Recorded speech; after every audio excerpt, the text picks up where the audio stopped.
This is MrBeast, the world's biggest YouTuber, but he is the worst footballer in the world. But today that is going to change, as I'm going to make MrBeast the best player in the world. My name's MrBeast and I just became a professional footballer. I've been trained by the best coaches and with the best players in the world.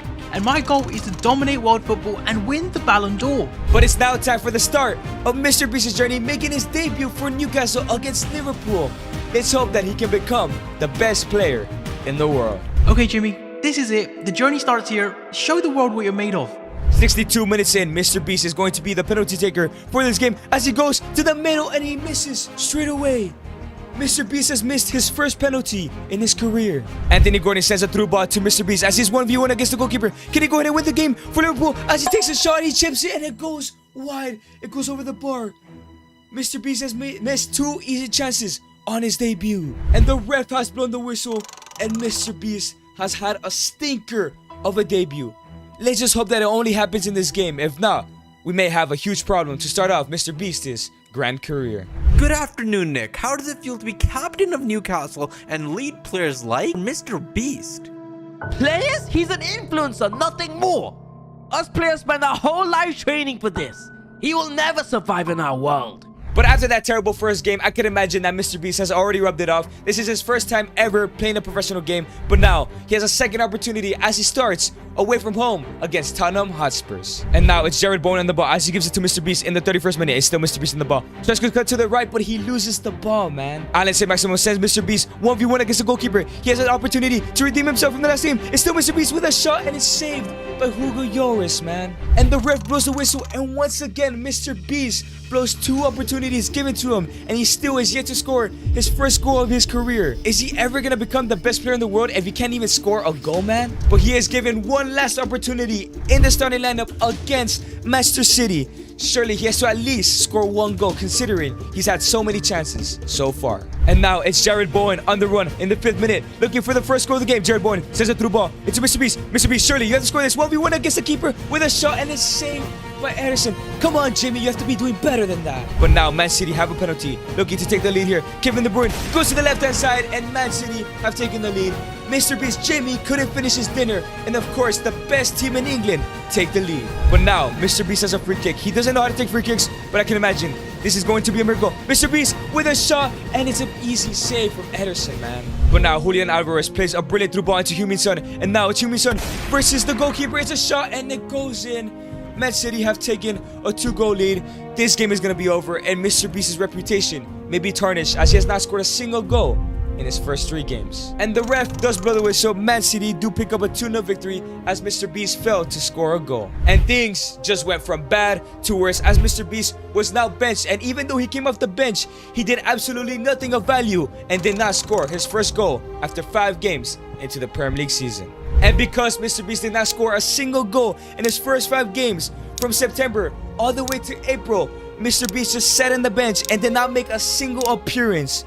MrBeast's career in the Premier League may be over. Yo Alfonso, how's it going? How can I help you? I'm kinda hoping I can help you, Jimmy.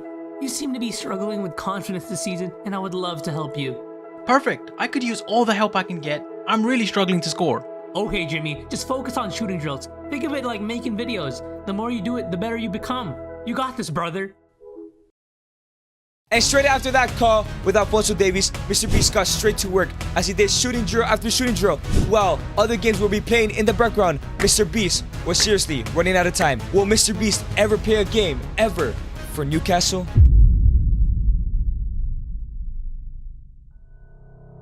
Jimmy, I just saw the team sheet. I don't know how, but the gaffer wants you to start up front. I'm warning you, if you don't score today, I will make sure this is the last time you will ever wear that shirt. I don't know if I can do this, man. I haven't scored a single goal all season, and Pope is on my ass constantly. How can I win the Ballon d'Or playing like this? But it is now the final game of the season. MrBeast has been given an ultimatum and one final chance to score a goal. If he does not score a goal, he'll be released from the club and his career might be over. But if he does score, there's one small opportunity that he stays here at Newcastle United. What is going to happen next? Jared Bowen gives the ball to MrBeast, and now he is 1v1 against Ryan Sessegnon. Can he go ahead and get past him? It's still MrBeast. It's still MrBeast. Could inside MrBeast. He does with his left-footed shot, and it's blocked by the defender. Harold Kane has an opportunity to give Tottenham the lead here. Harold Kane goes to the left-hand side, and he puts it away. Nick Pope just misses out on the save. MrBeast is seriously running out of time to score a goal. And the time has run out. The clock has ticked. The game ends. The ref blows the whistle. MrBeast did not score a single goal in an entire Premier League season. What is going to happen to MrBeast for the rest of his career? I can't believe I failed. Is being a pro footballer too far for me? Will I ever become the best player in the world? The biggest YouTuber in the world has been released by Newcastle United after failing to perform in his debut season. What is next for MrBeast? I can't believe they released me after one season. Who's gonna want to sign me now? Breaking news, newly relegated club Southampton have announced the signing of Newcastle flop MrBeast. Is this the worst signing of all time? Can he finally score a goal? Let's hear from his former captain, Newcastle goalkeeper Nick Pope. Nick, what do you think of MrBeast signing for a championship level club in Southampton?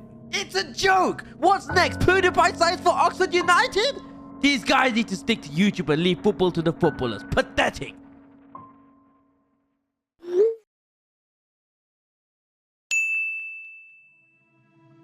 This just in, global superstar Zlatan Ibrahimovic has just signed for Southampton in what many are calling the biggest shock in world football, with rumors circulating that Southampton player MrBeast has personally secured this transfer for the club.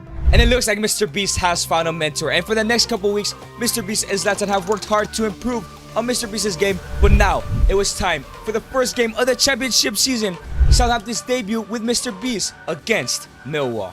14 minutes in, Zlatan picks up the ball as he gives a through ball into MrBeast, and now he dribbles past two defenders. MrBeast on the ball, cuts inside. It's still MrBeast. MrBeast with a shot on his right foot, and finally, after an entire season of not scoring a single goal, 365 days, MrBeast has scored his first ever goal in his career. Surely, his life is gonna be better now.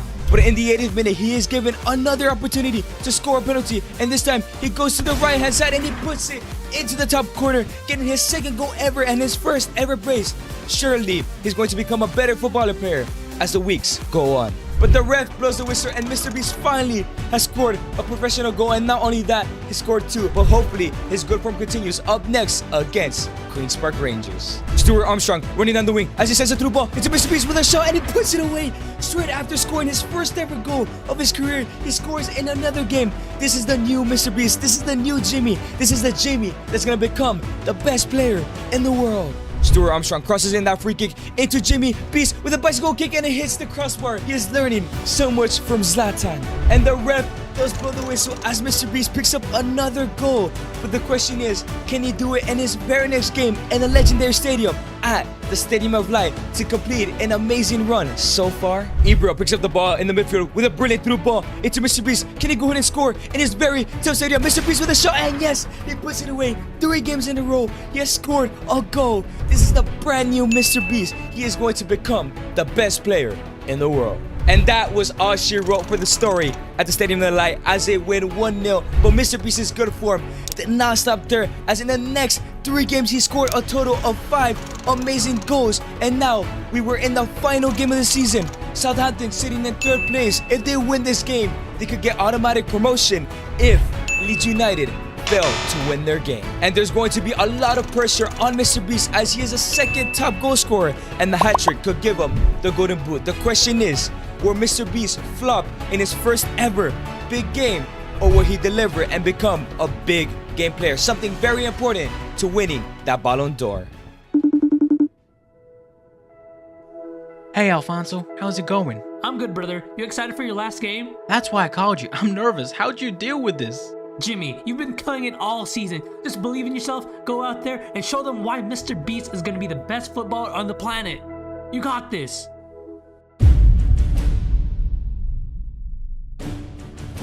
But it's now time for the final game of the season. Southampton at home at the St. Mary's. MrBeast versus Hull City. Can he go ahead and win this game and send Southampton to automatic promotion? And can he also score a hat-trick to win that golden boot? Or will he choke like a terrible player that he can become. Samuel Edozie in the second minute gives the ball into MrBeast, and now he has space. He turns the defenders, and MrBeast with a shot, and he puts it away. Straight away, he has given Southampton the lead. He now has 28 goals, 2 more goals, and he can win the Golden Boot, but only 88 more minutes, and they can send Southampton to the Premier League. Mohamed Salisu gives the ball to Joe Aribo, who gives it to MrBeast with a shot, and he puts it away. 2 goals in the 54th minute. 1 more goal, and he wins the Golden Boot, and maybe 1 more goal seals promotion to the Premier League. It's now the 60th minute as MrBeast gets past the last defender, and now he is 1v1 against the goalkeeper. Surely this new MrBeast will not miss a shot. MrBeast with a shot, and he has done it. A hat-trick on the final day. Surely that Golden Boot is his after not scoring a single goal in his first ever season. And surely Southampton are going back to the Premier League because of Jimmy. And the ref has blown the whistle. They have won the game as MrBeast has sent Southampton to the Premier League, and he has also won the Golden Boot. What a turnaround for Jimmy's career. What a turnaround from no goals to Golden Boot winner. I think I can do it. I think I can become the best player in the world. And there we go, he's done it again. MrBeast has secured 3 more signings for Southampton. The MrBeast effect is real. Welcome to Alessio Romagnoli, Szczesny, and Kostic. With such huge signings, can we really expect big things from Southampton this year?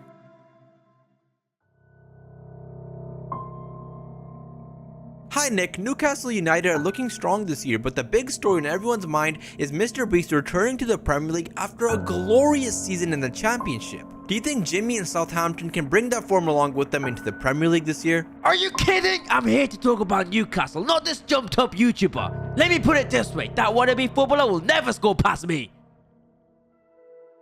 Okay Jimmy, we're back in the Premier League, and this time we have the skills to go with it. Let's show the world what we can do. But it is now time for MrBeast's return and Southampton's return back in the Premier League against Aston Villa. Will MrBeast finally be able to score a goal in the Premier League? Zlatan with a beautiful through ball to MrBeast, who is now 1v1 against Emiliano Martinez with a shot, and he puts it away. This time, it's taken him 2 whole years, but he has finally scored in the Premier League. He is slowly going to become one of the best strikers in the world this season.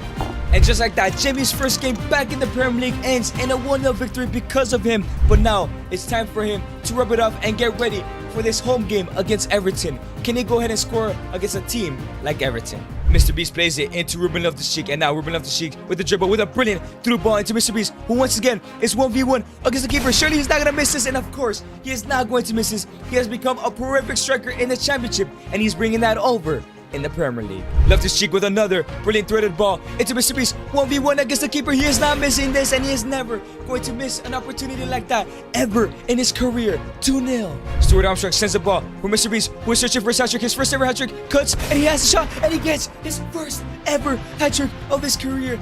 MrBeast has had the biggest comeback story of any pro footballer in the world. And the ref does blow the whistle. Jimmy gets his first ever match ball. He is doing absolutely outstanding in the Premier League. What is going to come next for MrBeast?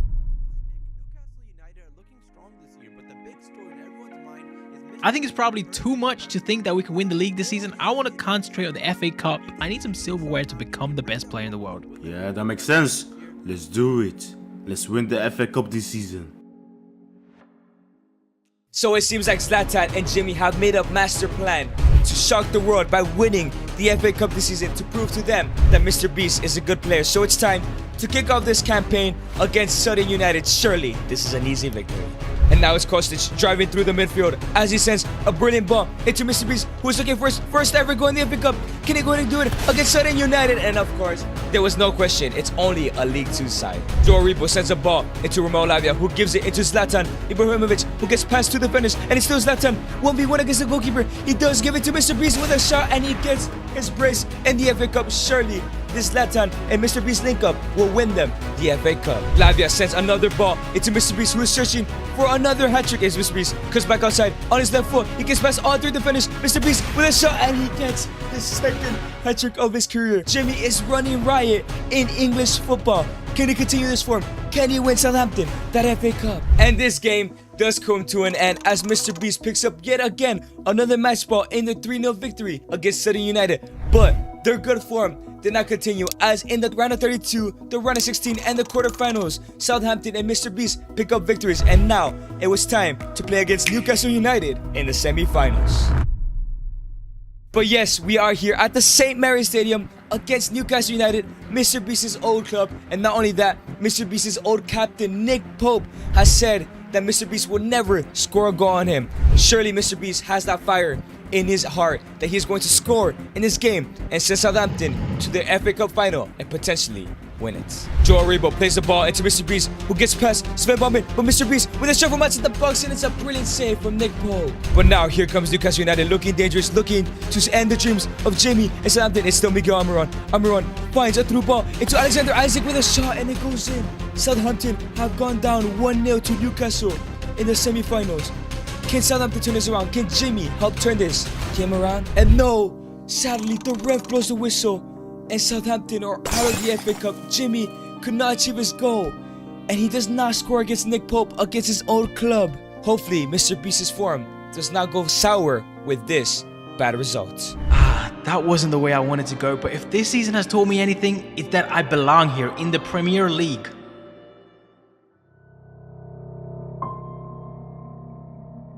Nick, nice to see you. How do you feel? What did I tell you? This jumped up one of me footballer will never put a goal past me. I don't want to hear this guy's name ever again. And the final game of the Premier League season will be played in the GTEC Stadium against Brentford. Can MrBeast go ahead and finish the job and win that golden boot? Joe Aribo sends MrBeast on a brilliant run as he's 1v1 against Jansen, but it's still Jimmy. He's refusing to give up as he cuts inside with a right-footed finish, and it's a brilliant save. Ibrahima Diallo plays the ball into MrBeast, who turns past the defender, and he gets past another. It's still Jimmy Beast. MrBeast with a shot, and he puts it away. 1-0. That gives them a 23rd goal, and now Harry Kane has to score 5. There is no way that is happening. And yes, the ref does blow the whistle as they pick up a 1-0 victory, and Southampton do stay in 8th place as Jimmy wins that golden boot for a second year in a row. It's becoming a tradition at Southampton. MrBeast has once again secured 3 new huge signings. Southampton have confirmed the acquisition of Diaby, Thomas, and Bremer, who have all surely been convinced to join the club by MrBeast. With this kind of pulling power in the transfer market, Southampton and MrBeast are destined for greatness. Well, let's hear from the man himself. MrBeast, how do you feel about this upcoming season? I'm hungry. Last season lit a fire under me. This is going to be my year. This clown? Yo, yeah? Not if I have anything to do with it. It's time to start the brand new season, and this season feels different. Jimmy wants to win that Premier League, and I believe that he would do anything possible, beat every single rival along his way to win that Premier League title so he can become the world's best player. Philip Kostic cuts inside as he plays a through ball into Jimmy. MrBeast on the first game of the season against Chelsea. Can he go in and score? And yes, he does, with a brilliant start to score a goal against a big club who will be competing for the Premier League title. 1 goal for MrBeast is enough to give Southampton the first 3 points of the season. But up next is another Premier League title rival against Man City in the Etihad Stadium. 22 minutes in, it's 1v1 against Kyle Walker. MrBeast looks like he's gonna get past up, and yes, he does. He's somehow faster than Kyle Walker. It's still MrBeast, cuts inside on his right foot with a finesse shot, and it's a brilliant save from Ederson. Moussa Diaby sends MrBeast on the run in the 65th minute. Can this go ahead and seal off the game? MrBeast with a shot, and he puts it away as Southampton take a 1-0 lead. This goal may be enough to get another crucial 3 points against a Premier League title rival. And yes, that goal was enough. MrBeast once again drags Southampton to another 3 points, looking to get them closer to that title. But it was now time to return to the St. Mary's Stadium as they're playing yet again another Premier League title rival against Manchester United. This one may be too tough for it to be a victory. But it's a brilliant through ball from Joe Aribo as MrBeast brings it down, and he has 1v1 against David De Gea with a shot, and this guy, he's just too good, man. He has figured out the secret, he has that confidence, and he is slowly becoming the best striker in the world as he takes a 1-0 lead in the 15th minute. And yet again, another title rival, and it's another 1-0 victory for Southampton as once again, MrBeast scores the only goal. But his great form against big teams did not stop there, as in his next 3 games against Liverpool, Arsenal, and Tottenham, he scored a total of 4 goals, getting rid of all the Premier League rivals. But it is now time for the final game of the season. Southampton sit tied with Newcastle, who they're playing on the final day. The winner of this game will win the Premier League title. But it is a lovely day here at St. James's Park and could lead to MrBeast's first ever trophy and his first ever time getting payback. Can he score against Nick Pope? Can he score against his old teammates? Can he go ahead and complete his first ever goal and winning that Premier League? Because it will definitely help him to become the world's best player. Sandro Tonali sends a through ball into Anthony Gordon, who does a skill move to get past the defender. Gordon back into Tonali with a shot, and it's a brilliant block from the defense. But it's a brilliant pass into Ousmane Dembele as here come Newcastle, looking to end Jimmy's dreams here. Ousmane Dembele, but it's a brilliant save from Chesney, and the ref blows a whistle. It's a 0-0 draw, and Newcastle are celebrating. They have won the league, I think, on head-to-head, and Jimmy fails to win the Premier League title, but he does pick up the PFA Player of the Year. A mixed season for MrBeast. Let's see what happens next season for Jimmy. In a shock move today, Southampton have announced the signing of Victor Osimhen, with many speculating that this will be the end of MrBeast's playing time at Southampton. Football Galacticos Real Madrid have announced a double signing. Unfortunately, Southampton have agreed to sell you. It seems like the plan all along was to use your fame to attract big signings, and now they don't need you anymore. Football Galacticos Real Madrid have announced a monumental double signing today. YouTube star and former Premier League Golden Boot winner MrBeast will join his close friend Alphonso Davies as they both join the European powerhouse. It's been a heck of a journey for MrBeast so far, from the Premier League to the Championship and back to the Premier League again. But now he steps out alongside his new teammates at Real Madrid. This is the Champions League and it's live!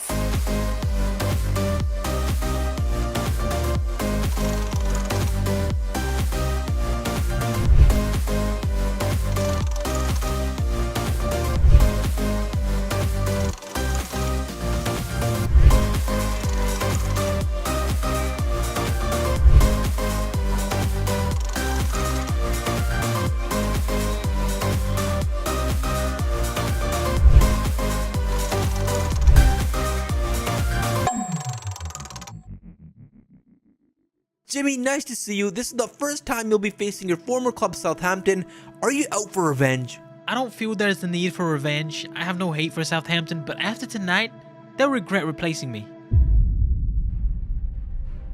But we are now in the returning leg, 2-2 in aggregate. Surely Jimmy will clutch up here and send Southampton home and go to the quarterfinals. James Ward-Prowse has a penalty in the 37th minute as he goes to the right hand side and he puts it away, man. Courtois cannot save the penalty from JWP as Real Madrid go down 1-0 and 3-2 in aggregate. Can they come back?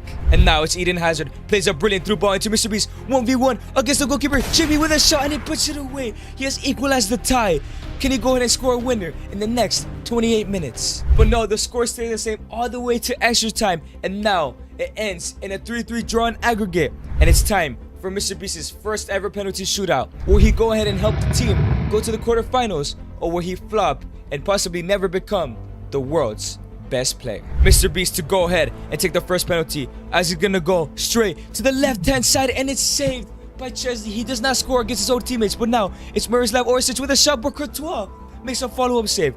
Karim Benzema now looking to put Real Madrid into the lead. He goes down the middle and he puts it away. 1-0 to Madrid. James Ward-Prowse scored a penalty earlier. Can he go in and score his second of the game? And no, Courtois is saving Real Madrid right now. Rodrigo, it's up to Rodrigo now to send him to a 2-0 lead. And yes, he does 2-0 to Real Madrid. And now EdgarAS Eze for Southampton to score the first ever penalty. Chops it down the middle. Courtois has no chance. Eduardo Camavinga, can he go ahead and put it away? Yes, he does. It's 3-1 to Real Madrid. Surely, if Southampton misses penalty, Real Madrid go on to the quarterfinals, and MrBeast will have sent his club home, even though he misses penalty. Marmoush on the ball goes to the middle, and Courtois makes a save. Courtois has single-handedly sent Real Madrid to the quarterfinals. However, MrBeast still had a point in play as he scored the goal that led them to penalties. It's time for the quarterfinals.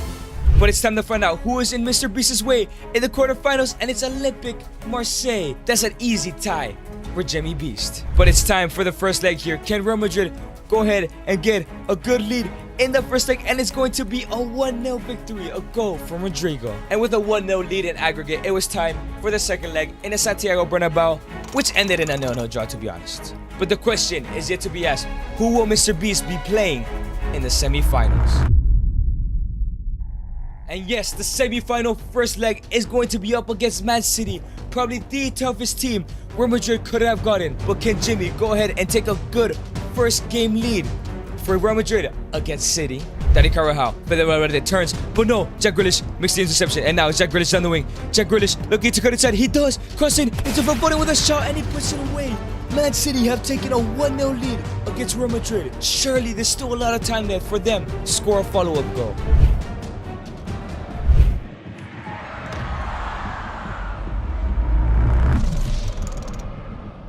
And the game has come to an end. MrBeast has lost his head and has gotten a red and will miss the second leg as Man City take a 1-0 lead. Will Jimmy play in the Champions League final? Will even Real Madrid get to the Champions League final? Will MrBeast become the best player in the world after this mistake? I'm so sorry, Alfonso.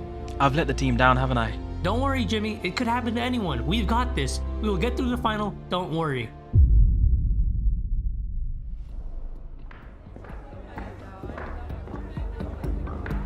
Vinicius now cross to Benzema, 1-0 Madrid. It only took 13 minutes to find that goal that now has this game level at 1-1. This is exactly the start that they would have wanted. Benzema, Vinicius, oh, a fantastic bit of skill there. Sets Benzema through a goal. Has he got the bottle? Yes, he has. It's 2-0 Yes, Madrid. he's done it. I'm going to the final. Thank God, I'm so glad my red card didn't cost us the chance of winning the Champions League. I have to make this up to the team in the final. Nick, this is the big one. The Champions League final, you'll be facing your former teammate MrBeast's new team, Real Madrid. How confident are you? Trust me, I'm confident. This game is as already good as won. I've told you before and I will tell you again. That pathetic excuse for a footballer will never pull past me. Jimmy, you have reached the pinnacle of club football, but your former teammate Nick Pope seems to have a lot to say about you. Care to comment? But it is now time for the Champions League final. MrBeast versus Newcastle United versus the old club. The club that he never scored a single goal with, and he has yet to score a single goal against them and not scored a single goal against Nick Pope. Is this finally the day that he gets his payback and he wins his first trophy? Or is he gonna fail at the final hurdle and not win the Champions League and not become the world's best player? An internet superstar, the biggest in the world, ends a long journey through pain and hurt. But had he not passed these trials and tests, would he be here now in the company of the best? Alan Saint-Maximin with a brilliant through ball into Erling Haaland, who's fighting with the golden boot for MrBeast with a chip shot. Please don't go in. David Alaba with a clearance. Chouameni to Toni Kroos with a brilliant through ball into Ferland Mendy. Ferland Mendy controls the ball, cuts inside. It's still Ferland. Ferland rolls inside to Chouameni. Arlian Chouameni into Luka Modric. Modric into Jimmy Beast. MrBeast with a shot, and he puts Real Madrid in a 1-0 lead in the 75th minute. Only 15 minutes left to go, and MrBeast wins his first ever trophy, and he has finally scored against Nick Pope. This is huge, man. Chouameni tackles Sandro Tonali as Vinicius picks up the ball now. Vinicius goes inside. Vinicius Jr. with a brilliant through ball with Jimmy, and now can he finish this off in the 87th minute? Make him Champions League winners, and yes, Jimmy has destroyed Nick Pope after he talked so much trash about him, and he has surely won Real Madrid the Champions League. And the ref does blow the whistle. MrBeast has won his first ever trophy in his career, and he has finally scored against Nick Pope and gotten his payback. And now, as MrBeast lifts up the Champions League, there's only one question left to be answered. Will he win the Ballon d'Or and become the world's best player? Come on, Jimmy. You got this. We're all rooting for you. And the winner of the Ballon d'Or is MrBeast! This is Kylian Mbappe, and he just signed for Real Madrid. However, he is 25 and still hasn't won a Ballon d'Or. So today, I'm restarting his career to see if he can win the Ballon d'Or before he turns 25. And after spending multiple years in the AS Monaco Youth Academy, Kylian Mbappe has finally signed his pro contract. And with Mbappe being a 71 overall, the same as his FIFA 17 rating, was only the beginning of his journey to winning the Ballon d'Or. However, because he is so low rated, he is a reserve currently at Monaco, being the third best striker at the club. And so the question was, should Kylian Mbappe go out on loan? But Kylian Mbappe did not want to go out on loan as he spent the next couple of weeks training his butt off, leading to the first game of the season where he sat on the bench in the Trophy des Champions, the French Super Cup. Is he gonna go ahead and make his debut? And as Kylian Mbappe sat on the bench for the Super Cup final, he sat on the bench hoping and waiting to see if he's gonna make his debut. We all know Kylian Mbappe is a lifelong Real Madrid fan. So of course he hopes to one day play for Real Madrid as he sets them as the target team. As in the 81st minute, PSG were leading 2-1 against AS Monaco and Kylian Mbappe is coming on for his debut. I want to win the Ballon d'Or one day. I must become a starter to prove to the world I can be a great player. And here comes Mbolo. Mbappe is looking for his first touches. He did come on as a right mid. Can he go ahead and score his first goal? He is so slow. He shoots it and it goes in. Kylian Mbappe's first touch as a footballer, a pro footballer. He has equalized the game 2-2. Can Monaco win the Super Cup? And as Kamara on the ball gives it to Bruno Donald Mbolo, who opens it up to Kylian Mbappe. Moving on to the left wing, it's still Kylian. Mbappe scores it to Mbolo, and it's the crossbar. It's the post. Mbappe puts it in. And no, it was offside. Mbappe scored the winner, but it was marked offside. Mbappe puts the pressure. Mbappe wins the ball back. Mbappe in the 90th minute of the game. Mbappe gets fouled. It's going to be a penalty. On his debut, he already scored a goal and has won a penalty. Can he score this? Mbappe won the penalty. Mbappe is going to take it on his first ever start, first ever game of his career. Can he put it away? And yes, he does. Mbappe, first ever game of his career. A brace to win the French Super Cup. He's done it. And Monaco and Mbappe have done it. They lift the Super Cup. Mbappe has one game and one trophy in his career already. But not only did Mbappe score 2 goals in his first game and score the winning penalty, but he also got the man of the match, and now the manager fully rates him as he is going to be a starter for the first game of the season against Saint-Etienne. And now it's Matasso into Zakaria, through ball into Minamino. Takuni Minamino gives it into Kylian Mbappe, who's through ball into Alexander Golovin with a shot, and it goes in. Not only can Mbappe score, but he gets an assist on his first start for Monaco. And now it's Aki Uche through ball into Takumi Minamino, and it's Minamino 1v1, and he scores it into Kylian Mbappe, and it goes in. After getting this assist, he gets a goal. It's 2-0 to Monaco. And here comes Monaco once again. It's Matasso into Caio Enrique. Enrique gives it to Minamino, who sends a through ball into Mbappe, but it's blocked. And now it's Akuche, gives it to Teze. Teze into Mbappe. Mbappe cuts inside in the middle, and it goes in. Mbappe near post gets his second goal of the game. That's 4 goals in only 2 games in his career. And here comes Minamino with a brilliant through ball from Golovin. It's still Minamino. He's taking a space. He gives it to Kylian for the hat-trick, and it's saved. Just denied the hat-trick. And now it's Takumi Minamino. He sees a through ball into Mbappe. He is way too fast for this ace-entertaining defense. It's Kylian Mbappe for the hat-trick, and he puts it away. Mbappe's second game of his career. He gets his first hat-trick. This kid is gonna be special. And the ref blow the whistle, and Mbappe gets his first ever match ball. Watch this space. But his great form did not stop there, as for the next couple games he scored goal after goal after goal, getting involved in his first team of the week and receiving his first player of the month. As in the first 4 games of the season, Monaco sat in first place with 14 points, and Kylian Mbappe was a top goal scorer in 9 goals in only 4 games, as he is set to make his debut in the UCL versus Barcelona. This is going to be tough. My first ever UCL game, my idol Cristiano was Mr. Champions League. If I ever want to win the Ballon d'Or, I must shine in this competition and win it one day. Casado into Lewandowski. Here come FC Barcelona. First attack. We try to make a tackle, but it's Lewandowski. It's still Lewandowski, the best striker in the world. It's a shot, and it's saved by our keeper. And now it's Marc Casado. Here come Barcelona. It's Dani Olmo through ball into Lewandowski with a shot, and it's saved by the keeper again. And Dani Olmo wins the ball back. He gives it to Lewandowski with a shot, and it goes wide. Barcelona are getting close. But here comes Lewandowski. Lewandowski through ball. And now Dani Olmo gives it to Lewandowski. Here come Barcelona once again, looking to get the first goal of the game. It's Rafinha with a shot, and it goes in.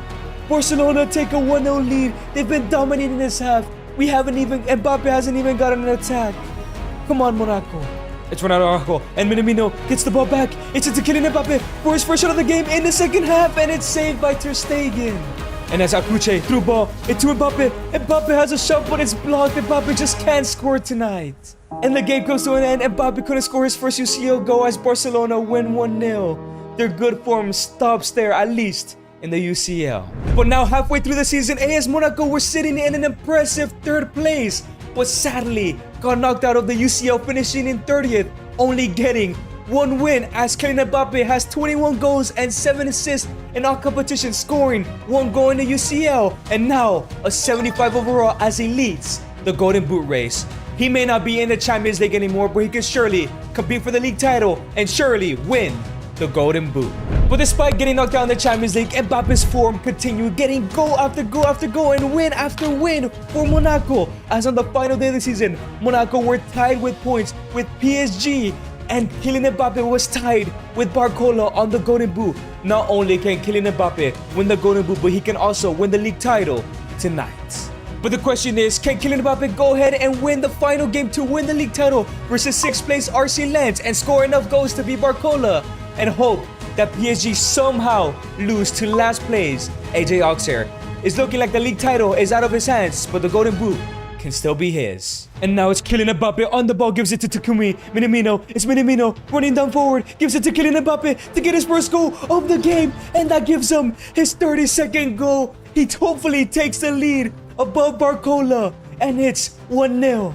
And now it's Matasso. Matasso gives it to Golovin, and now it's Golovin on the ball, through ball into Kylian Mbappe. Can he go ahead and get a second for 33? And he gets fouled, but Mbappe still puts it in. Denied of a beautiful volley. He makes it 2-0, his 33rd goal, I believe. And now it's Golovin on the ball. Here comes Monaco, and into Mbappe, who's looking for the hat-trick and hopefully that league title and that Golden Boot, and he puts it away. That's a hat-trick. There is no way Barcola scored 3 goals in order to beat Mbappe, but the question is PSG winning their game? And the ref blows the whistle, and Mbappe picks up his match ball, but there are no trophy celebrations. I think PSG won the game. Yes, PSG are League 1 champions. Mbappe may have won a trophy in his first ever game, but fails to win the league title in his first season. And Mbappe walks into the locker room disappointed to not have won the league title, but has his match ball. The question is, did he win the Golden Boot over Barcola? But despite missing out on the league title, Kylian Mbappe wins the Golden Boot with 34 goals in 34 matches and gets himself in the team of the season. And he also goes ahead and wins the player of the season. But not only that, 39 goals in all competitions and 12 assists, getting a total of 14 team of the weeks, 4 player of the months, and a player of the season and team of the season. The question is a 78 rated Kylian Mbappe ready to leave AS Monaco? If you think Mbappe is winning the Ballon d'Or next year, subscribe right now. And the end of the season has arrived. The question is, should Kylian Mbappe sign a new contract or should he change club? I think he surpassed his level here in Ligue 1 and in AS Monaco. Let's go ahead and change his club. Let's just hope that a big team has come in for him. But Mbappe has gotten multiple offers, and to start off, we got 5 offers from Ligue 1. Stade Brest, Montpellier, Las Lille, Strasbourg, and Havre AC, but to be honest, none of those teams are good enough. But sadly, even though City and Tottenham Hotspur showed interest in Mbappe, they don't want to sign him as he didn't meet their expectations. And that leaves Mbappe with 1 offer left, and that is West Ham United. West Ham are probably not in the UCL like AS Monaco is, but he will be playing in the best league in the world. The question is, should he make the move? And I have decided that Kylian Mbappe should go to West Ham as he is signing a 2-year contract and he is going to be playing in the best league in the world. The question is, how good will he do? And Kylian Mbappe is joining West Ham, where the greats of Carlos Tevez, Javier Mascherano, and even Dimitri Payet have played. Kylian Mbappe surely is going to become the best West Ham player ever. But the question is, was this the right move for him? But as Mbappe joins West Ham, he is wearing the number 7. But even though he is the 2nd highest rated striker in the team, Julian Lopetegui is trusting him to be in the starting 11 at the start of the season. But if he does mess up or play bad, Nicholas Fulkirk is waiting on the bench to replace him.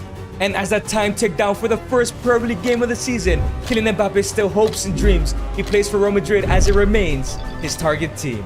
But not only that, we also want him to win the Ballon d'Or before the age of 25, and he's had a pretty good start. 18 years old at 79 overall, he's still a long way, but he could possibly become the youngest ever Ballon d'Or winner, beating R9, who was only 21 years old. But that is a long time from now. Let's focus on the here and now, as Kylian Mbappe is set to make his debut at home versus Fulham in the Premier League. Can he go ahead and do it in the best league in the world? And it's Mbappe on the ball into Ben Seguir, who was also signed for Monaco. It's a through ball to Mbappe on his first touch for the Irons, and it goes in. Mbappe already gets his first Premier League goal in 8 minutes. He's looking to become one of the best Premier League players in the league. And it's Edson Alvarez on the ball now. Edson gives it into Kylian Mbappe, who lays it off to Earthy, the youngster. Earthy into Kylian Mbappe. He gets rid of this Fulham defense. 1v1, he's not missing this one. Mbappe puts it away. 2-0 to West Ham. Mbappe, what a brilliant debut. And now it's Emerson on the ball, gives it into Kylian Mbappe. Mbappe gets rid of the defense once again. The bubbles are blowing as Mbappe has another shot, and it's a hat-trick. Mbappe in the second half completes his hat-trick. What a brilliant debut for Mbappe. Is he way too good for the Premier League? And the ref blows the whistle. It's a perfect game for Kylian Mbappe. He's gonna light up the Premier League this season. A hat-trick in the Prem, that's how you show the world, Kylian. But I must do more. I must win West Ham's first trophy since 1965. And after Mbappe's stellar debut, his form did not drop off, scoring goal after goal in the Premier League, but also winning every single game, reaching the Carabao Cup final, where he'll face Man United to give West Ham the opportunity to win their first English trophy since 1965. But not only that, he has arguably been the best player in the competition, being the top goal scorer of the Carabao Cup by 6 goals. But even in the Premier League, he's sitting in 7th place with West Ham and is somehow the top goal scorer in the Premier League over Erling Haaland. Mbappe has had a huge season. Surely, he should be one of the favorites for the Ballon d'Or, if not considered by a big club, more specifically, Real Madrid. And here come Manchester United. It's Jadon Sancho on the attack for the first of the Carabao Cup, and it's saved by the keeper. Now Jared Bowen. Bowen to Seguir, through ball into Kylian Mbappe. Can he go ahead and start this Carabao Cup final tie with a goal? And it's saved by Onana. Come on, Mbappe. Oh, and it's going to be a penalty. It's a handball. I didn't even notice. Mbappe has the opportunity to put West Ham 1-0 up. Can Kylian Mbappe go ahead and take the lead and possibly give West Ham their first trophy since 1965? Mbappe with a shot, and it goes in. Mbappe makes it 1-0 10 minutes in. Are they gonna win the Carabao Cup? Is Mbappe gonna do it? And here comes Bruno Fernandes on the attack, straight from kickoff, looking to equalize for Man United. It's crossing, it's Rasmus Højlund with a shot, and it goes wide. Man United almost gonna go back. And now Bruno Fernandes with a brilliant through ball into Rasmus Højlund. He's looking for the opportunity, and he puts it away. What is West Fotheringham doing? West Ham do not have a good goalkeeper. They were still playing a 34-year-old. But Man United make it 1-1. This is not good for Mbappe. And now it's Jadon Sancho on the ball. Sancho, here comes Man United, looking to take the lead in this Carabao Cup final. Bruno Fernandes gets rid, gives it into Rasmus Højlund, and it goes in. A second from Højlund. It's 2-1 right before halftime. There is no way. Mbappe is clearly good enough to win this trophy, but is the rest of the team. And now it's Bruno Fernandes from Manchester United in the second half, looking to finish off this game, looking to make it 3-1. Rasmus Højlund into Jadon Sancho. It's saved. Come on, Fotheringham. And here come West Ham. It's Jared Bowen on the counter. Jared Bowen threw a ball into Mbappe. He's fast, but is he fast enough? Can he get past this Man United defense? He has a shot, and it goes in. Mbappe equalizes the game. It's 2-2 in the 77th minute. There's still a chance that he wins the Carabao Cup. And here comes Bruno Fernandes for Manchester United. They're looking to win this game only a couple minutes after Mbappe scored his goal. Where is the defense? He has a shot, and it goes in. It's 3-2. West Ham were just simply not good enough. Mbappe did his job. There's still 10 minutes left to go. Please tell me he can score an equalizer. And the ref blows the whistle. Mbappe scored his 2 goals. But this West Ham team just wasn't good enough today. Man United outclassed them. He got 2 goals, but Man United lift the Carabao Cup. He still wants to win a trophy. They're still in the FA Cup. Hopefully he can reach that final as well. But despite that trophy loss, Mbappe continued his form in the Premier League, scoring goal after goal. But even in the FA Cup, they were still in it and went all the way to the final once again, where they will be facing Fulham, where Mbappe once again has been the best player in the competition. Surely West Ham win their first English trophy since 1965, because there is no way they're losing to Fulham. And here comes Iadonis. The West Ham defender has given the ball away, and Iadonis makes it 1-0. Early on, Fulham take the lead. if this goes down as a Fulham win, this will be an upset.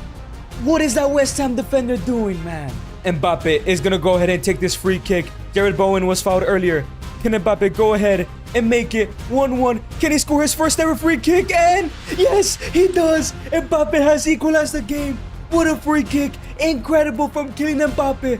1-1 to West Ham. They're gonna win the FA Cup final. And now it's Kluivert. Here comes Adama. Adama's looking to take the lead for Fulham once again in this FA Cup final. It's Adama. Gives it to Jerome Mitoma. Mitoma, and it's saved.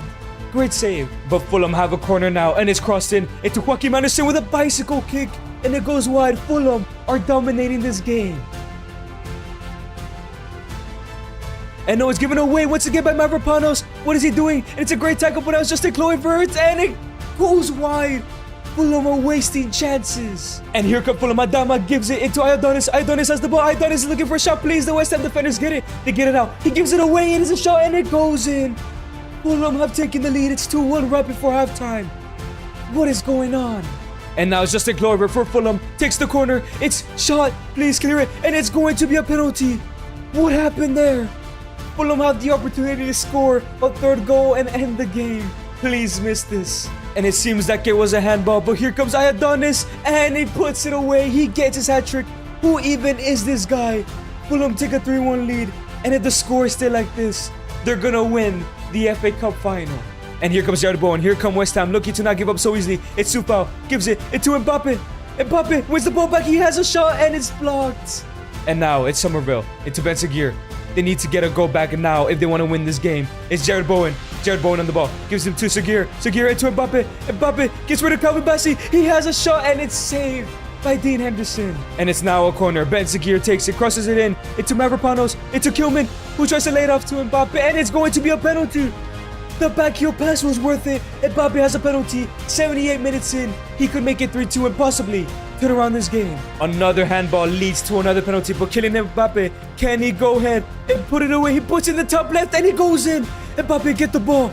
There's still a chance that he wins the FA Cup final. He needs to score one more or two more. But the ref blows the whistle and Iodonis gets a match ball, but Fulham lift the FA Cup. That is a true upset in this beautiful game. I wonder how Mbappe feels. Man, I scored 4 goals in 2 finals, and we still couldn't win a trophy. I don't think this team is good enough. I must leave if I ever want to win the Ballon d'Or. So it seems after losing another final in a row, Mbappe wants to leave, and it's interesting because it seems like Real Madrid scouts have been watching Mbappe. But the question is, did he do good enough this year? And will he get an offer at the end of the season? And that is the end of Mbappe's season. 8th place with West Ham, the top goal scorer in the entire Premier League by 10 goals. Being part of the team of the season, and once again, winning the player of the season, but this time in the best league in the world, as he got 52 goals and 12 assists in all competitions, at now an 85 overall. And this season, Mbappe was in the team of the week 9 times, won the player of the month twice, and was in the team of the season and was the player of the season. He is easily the best striker in the world, but the question is, what clubs are going to come in for him at the end of the season? But even after his amazing Premier League season and winning the Golden Boot, scoring 10 more goals than Haaland, he doesn't even get nominated as Haaland does. And Vinicius Jr. wins the Ballon d'Or. Next year has to be the year for Mbappe, depending on what club he joins. So it was time for the big decision, and we know Mbappe has already made it and that he wants to leave West Ham United. But there is bad news. He has just barely failed the expectations to earn a contract at Real Madrid, so they are not interested this season. But there is only one other big offer, and it is from Bayern Munich, and he has completed every single objective they've wanted. So I think it's time that Mbappe signed a contract with the best team in Germany. But before Mbappe's season at Bayern begins, there's something I didn't tell you. And that is that throughout the summer, Mbappe went ahead and went to his first ever World Cup for France, where he dominated team after team, getting 3 goals in the tournament, and was now in the World Cup final against Czech Republic. Surely, if he wins this game, he will be a favorite for the Ballon d'Or at the end of the season. And the World Cup final has kicked off as Mbappe intercepts the ball, and it's Mbappe. He gets rid of the entire Czech Republic defense, has a shot already, and it goes wide. Mbappe wants that World Cup trophy.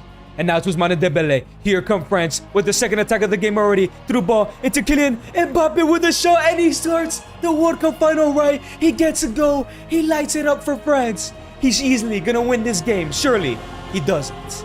But now Theo Hernandez wins the ball back, and here come France once again in the 20th minute. It's Theo Hernandez through ball into Kylian Mbappe. He flicks it forward. It's still Mbappe from outside the box, and it goes in. Mbappe is shining in the World Cup final. 2-0. Mbappe is still a teenager, and he is shining in the biggest stage. And Zaire Emery wins the ball back in the 82nd minute, looking to finish off this game. He takes it past all the defenders. He squares it to Mbappe for his hat-trick, and he finishes his game. A hat-trick for Mbappe in the World Cup final. He is the best player in the world. He is going to win the Ballon d'Or this season. I'm sure of it.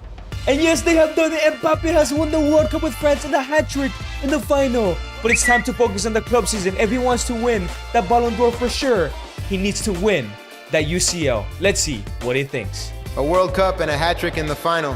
You know what? I don't need Real Madrid. I will win the UCL this year with Bayern and take home the Ballon d'Or.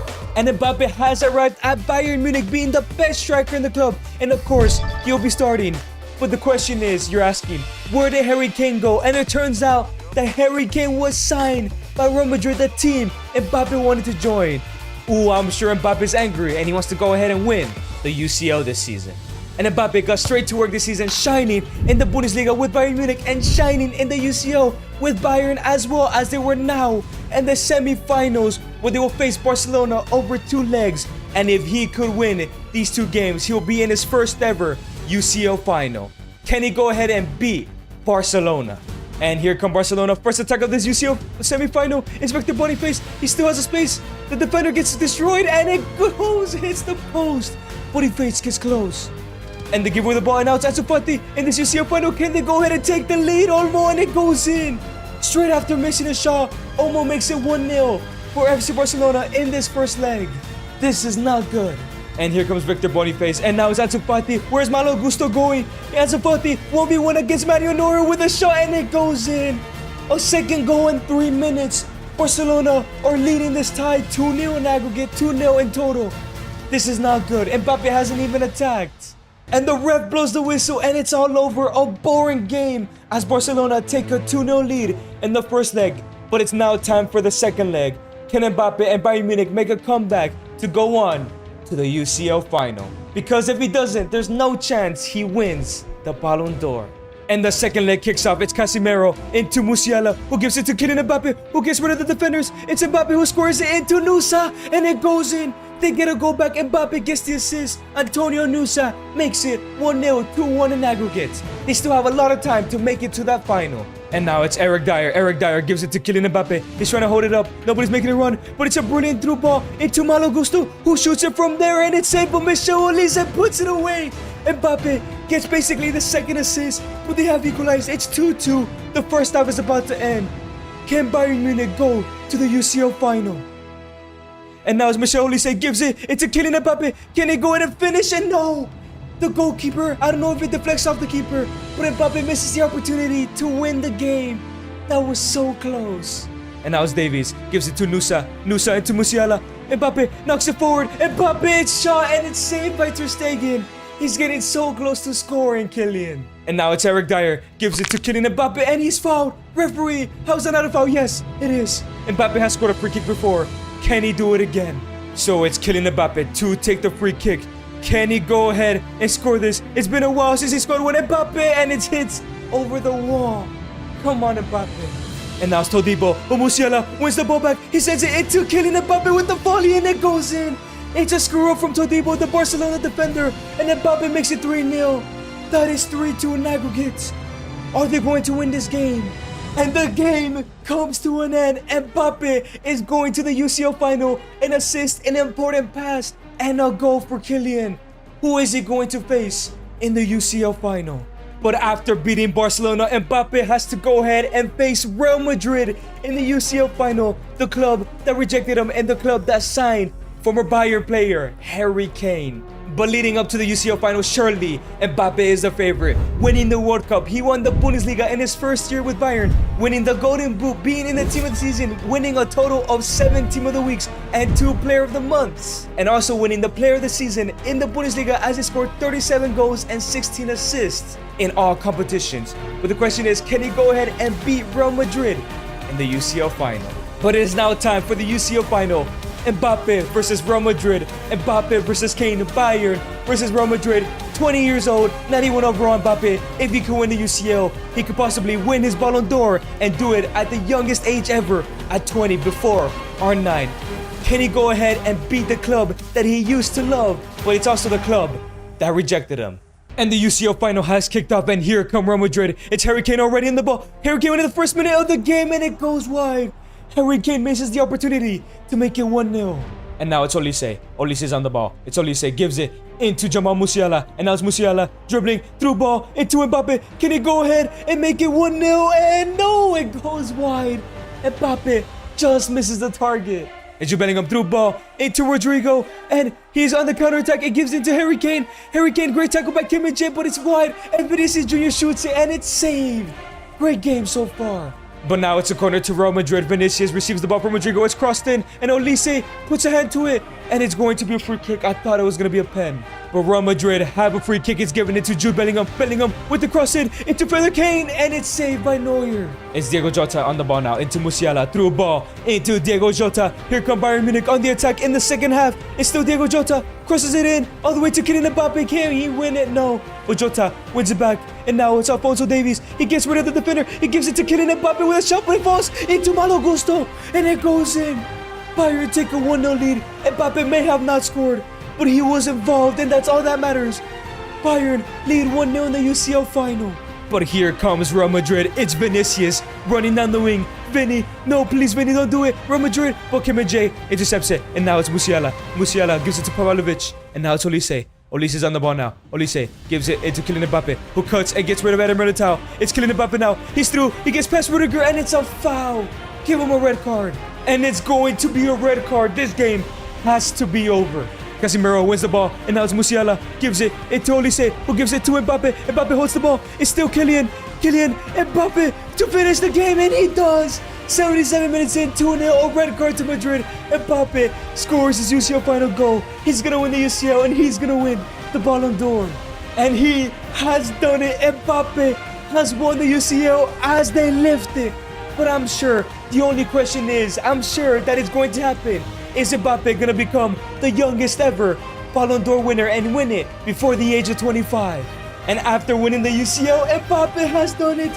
He's won the Ballon d'Or, becoming the youngest player to ever win it at 20 years old. Let's go. When I was a kid, all I ever wanted to be was a footballer in the best league in the world, the Premier League.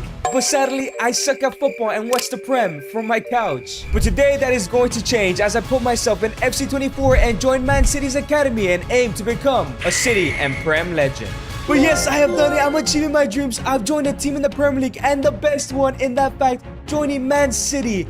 But I think I'm the imposter in the Prem as I'm 67 overall and at 21 years old. However, I don't have too much competition, but that competition is very solid in Julian Alvarez and Erling Haaland, the two best strikers in the league. However, there is good news as Julian Alvarez is linked to a move away and he wants to leave City. Maybe, just maybe, I can kick off my career as Haaland's bench player. But I'm gonna be honest, I don't even know how I made it to City with 54 finishing and a strength of 57. I got the Lisandro Martinez build with the finishing of Romelu Lukaku. But if I could really impress Pep Guardiola in the preseason tournament, I could convince him to sell Julian Alvarez and, like I mentioned before, become the backup striker to Haaland. However, if I do fail to impress in this tournament, my City career is over and I'll be a lone merchant for the rest of my career. But I was not going to let that happen as I spent the next couple of weeks training my ass off, getting ready for the tournament, now reaching a 69 overall. However, something came up. And that issue is named Savinho, as he has just joined City after a successful campaign with Girona. And it seems like Julian Alvarez is confirmed to leave as Savinho wants to convert to a striker, meaning him or I will become the backup striker to Erling Haaland. So I quickly burst into Pep Guardiola's office to ask him, how can I make sure that I become the backup to Erling Haaland and don't go out on loan? Edgar, I am aware of your big dreams to play for City and become a legend, but I don't give out freebies. We see potential in you, and if you can impress in preseason, we might sell Julian, who wants to leave, and you could play behind Haaland. Okay, boss, what do I have to do? You must score more goals than Savinho. Both of you will be sharing minutes in this tournament, and the one who scores more goals will secure the spot on the bench this season. Got it, boss. I will not be loaned out. I will make you proud. Man, I have to compete with Savinho? He is 2 inches taller than me and shine in La Liga when I haven't even played a minute in pro football. There's no time to waste. I have 3 games to outscore Savinho.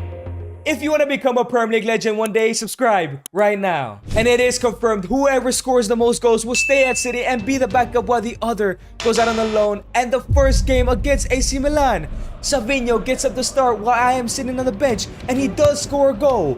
However, Man City did concede 2 more goals and we're down 2-1 at halftime. And I'm coming on for my first professional game ever. Savinho has scored a goal, however. I'm getting the rest of the second half.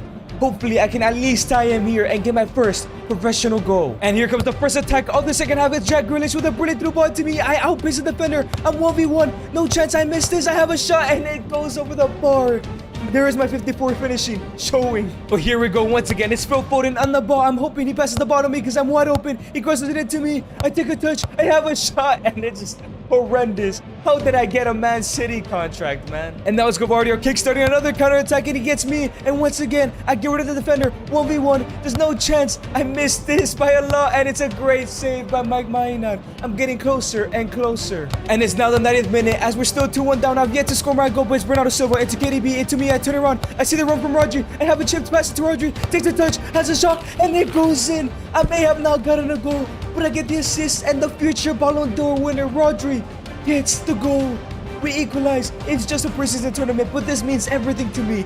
If I can perform, I can stay here at City. The first game comes to an end, and Savinho takes a 1-0 lead against me as he has 1 goal, and I have 0. With 2 games left, I need to somehow outscore the man who's played in La Liga, and I'm the man who just got his first ever game in pro football. But now it was time for the second game against Athletic Bilbao, but once again, I sat on the bench as Savinho started once again.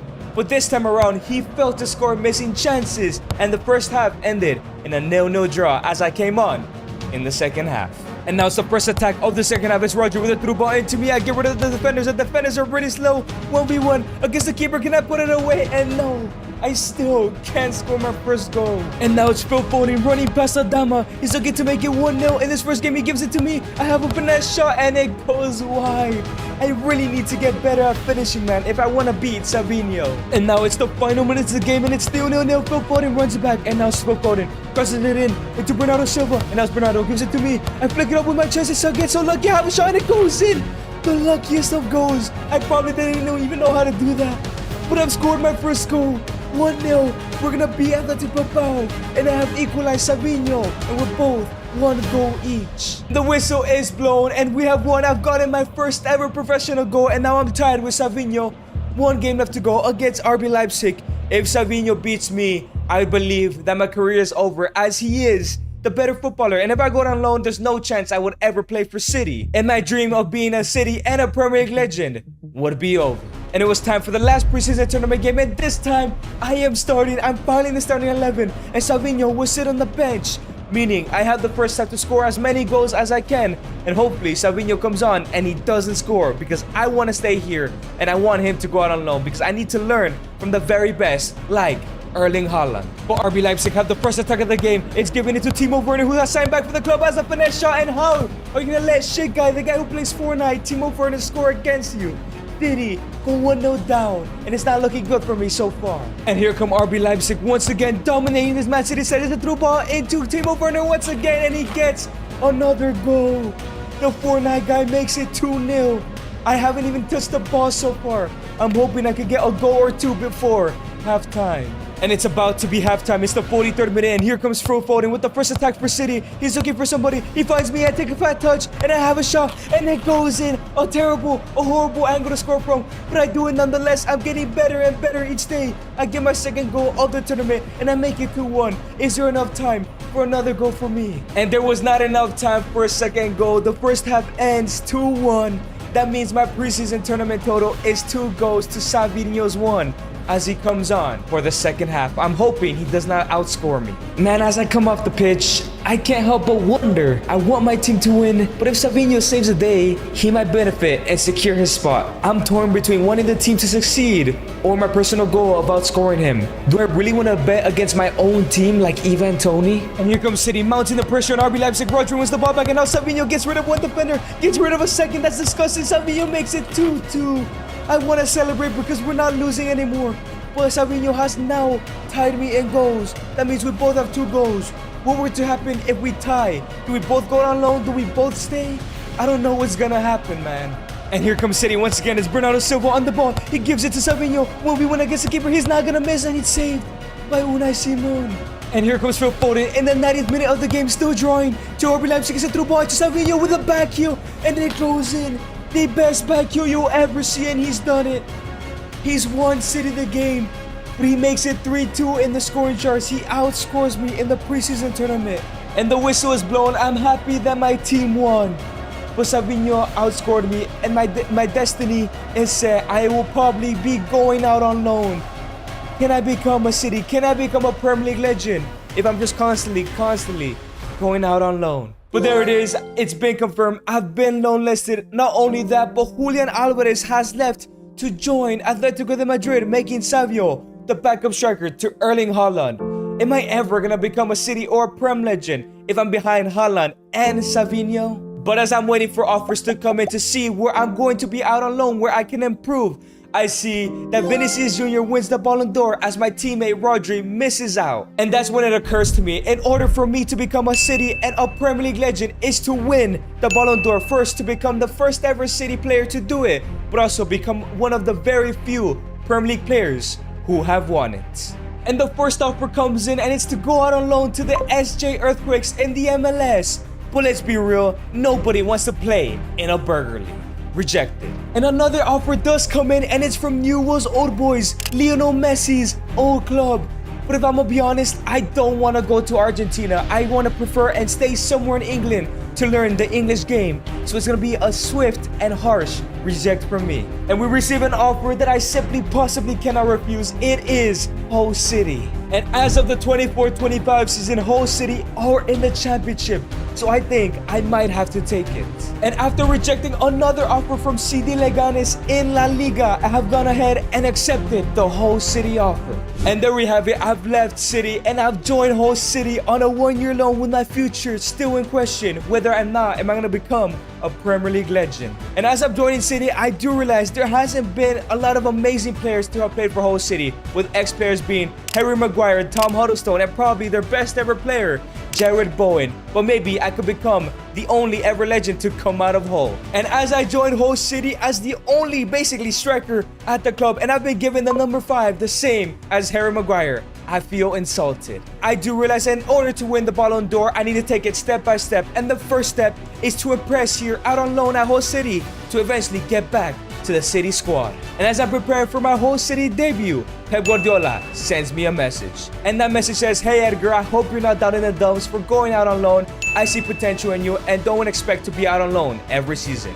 He says if you want to become a squad player next season and not go out on loan again, all you have to do is beat Jared Bowen's record at Hull City in the championship and score 22 goals. And here come Hull City with the first attack of the game. It's into Ozan Tufan. Tufan threw the ball into me with my first touch in the championship, and it goes in. I have scored my first goal on my debut for Hull City. I'm on my route to impress Pep Guardiola, and it all starts here. And now here comes Lokilo pressuring the Blackpool defense, and he wins it back. Lokilo gives it to me. I have a Trevella from out to the box, and it goes in. I put that out of nowhere, and I make it 2-0. I get my brace on my debut. And my debut comes to an end. A brace from me. Only 20 more goals. Yes, there's still a huge season left, but I think with a brace here, I've gotten the confidence to go ahead and outscore Jared Bowen's season. But after celebrating my amazing debut in the locker, I receive another message, and Pep Guardiola says, "I think I may have given you an easy task. You've already scored 2 goals. With your talent, you can easily score 22.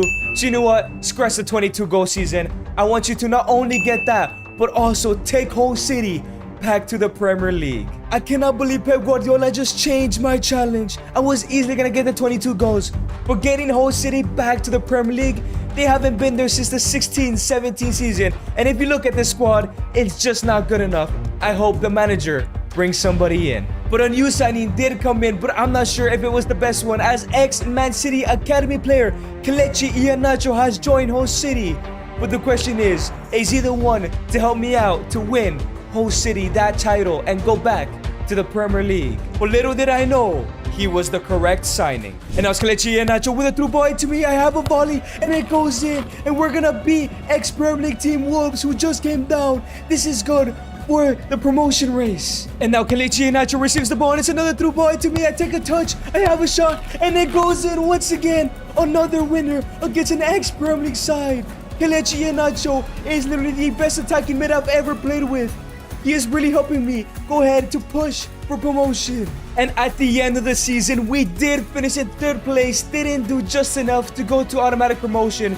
But in the playoffs, we had Wolves in the final, meaning the winner of this game will go back to the Premier League. Not only that, but I've succeeded in one of Guardiola's goals is to get more than 22 goals, as I've gotten 25 and even won the Golden Boot. But in order to stay at City next season and not go out on loan, I must win this playoff final to send Host City to the Premier League. And it was time for the moment of truth, the playoff final. All we need to do is win this game. All I need to do is win this game, and I'll be a City squad player next season. But if I lose, I will most likely go out on loan once again. And here we go for the first counter attack. It's Kelechi Iheanacho with a through ball into the space, and I'm gonna receive it. There's no defenders around me. 1v1 against the Wolves keeper, and it's a brilliant save. Alfie Jones wins the ball back. He gives it to Kelechi Iheanacho, who gives it to me. I have a shot, and it's another great save. And it's about to be halftime. Here comes Kelechi Iheanacho with another through ball. This time, I have to score it. It's saved by the keeper, but I'm going for the rebound here. I have a shot for some reason, and it goes wide. I just cannot score today, man. And Matthias Grunka wins the ball back right before halftime. He cuts inside. He has a finesse. It's off the bar and in. Matthias Grunka makes it 1-0 in his promotion final. And I've missed so many chances already. Did I really cost my team promotion? And as it is halftime, I walk off wondering what I've done wrong when Kelechi Iheanacho walks up to me. Hey man, you've had a rough game. Let's switch. I'll go striker and you take Cam. 1, I'm feeling it today, and 2, City loves players who can adapt. What do you think? Alright, got it. Let's switch and see how it goes. So Kelechi and I have decided to switch, as he is feeling it today, but I also need to learn to play another position if I want to get game time at City. Let's hope that this could win us the game. And it's the first attack of the second half. I'm running down the wing. Give it back into Kelechi Iheanacho, who has a shot, and it goes in straight away. His first shot of the game. He makes it 1-1. There's still time to come back. Maybe Kelechi was right. And we win the ball back, and it's another counter attack. I see Kelechi Iheanacho runs. He brings it down. He has a shot, and he makes it 2-1. With only a couple minutes to go, we could have possibly won the game. And it's all thanks to Kelechi Iheanacho telling us to switch positions. Or we're going back to the Premier League. And now it's the 89th minute. I receive the ball. I see Kelechi Iheanacho once again for a 3rd time. He takes a touch. He has a shot here, post, and it goes in. He caps up the game. We're already winning. It's now 3-1. He gets his hat trick. His first game up top in probably a long time. And he does it. Gets a hat trick. And we're promoting. I'm going to be a City player next season. And the game comes to an end, and we've done it. We left that trophy. We're going promoted. We're promoted to the Premier League, which means I'm going to be a City squad player next season, whether I'm on the bench, reserves, or possibly even starting. And now growing to a 74 overall, 25 goals, and 12 assists, I will be going back to Man City, where I will stay to be a squad player. But the question is, will I be a bench player, a starter player, or a reserve player? And as I arrived back at Man City, I am quickly called to Pep Guardiola's office to find out what my role will be for this season. For the first time in 5 years, we went a whole year without a trophy. With De Bruyne and Haaland gone, we have gaps at striker and cam. I'm ready, boss. I can replace Haaland. Whoa, hold your horses. Savinho scored 15 goals last season, so he'll be starting up top. I saw what you did in the playoff final. Impressive. Would you be willing to play cam? It's only until we find a suitable replacement for KDB, which will take a lot of scouting. In the future, you'll have your chance up top. Kelechi was right, man. At City, you need to be able to play anywhere.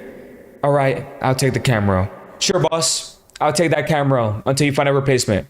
I'm ready to do whatever it takes. And it seems like we're going to be converting to a center attacking mid position for the time being, because they want to find somebody special like KDB. But they need to do a lot of scouting. So for now, I need to be the attacking mid. So I quickly went to work and went to center attacking mid training, and after a couple weeks, have fully converted to a center attacking mid and even went up all the way to an 80 overall. And that is because my passing and my dribbling has always been better than my shooting.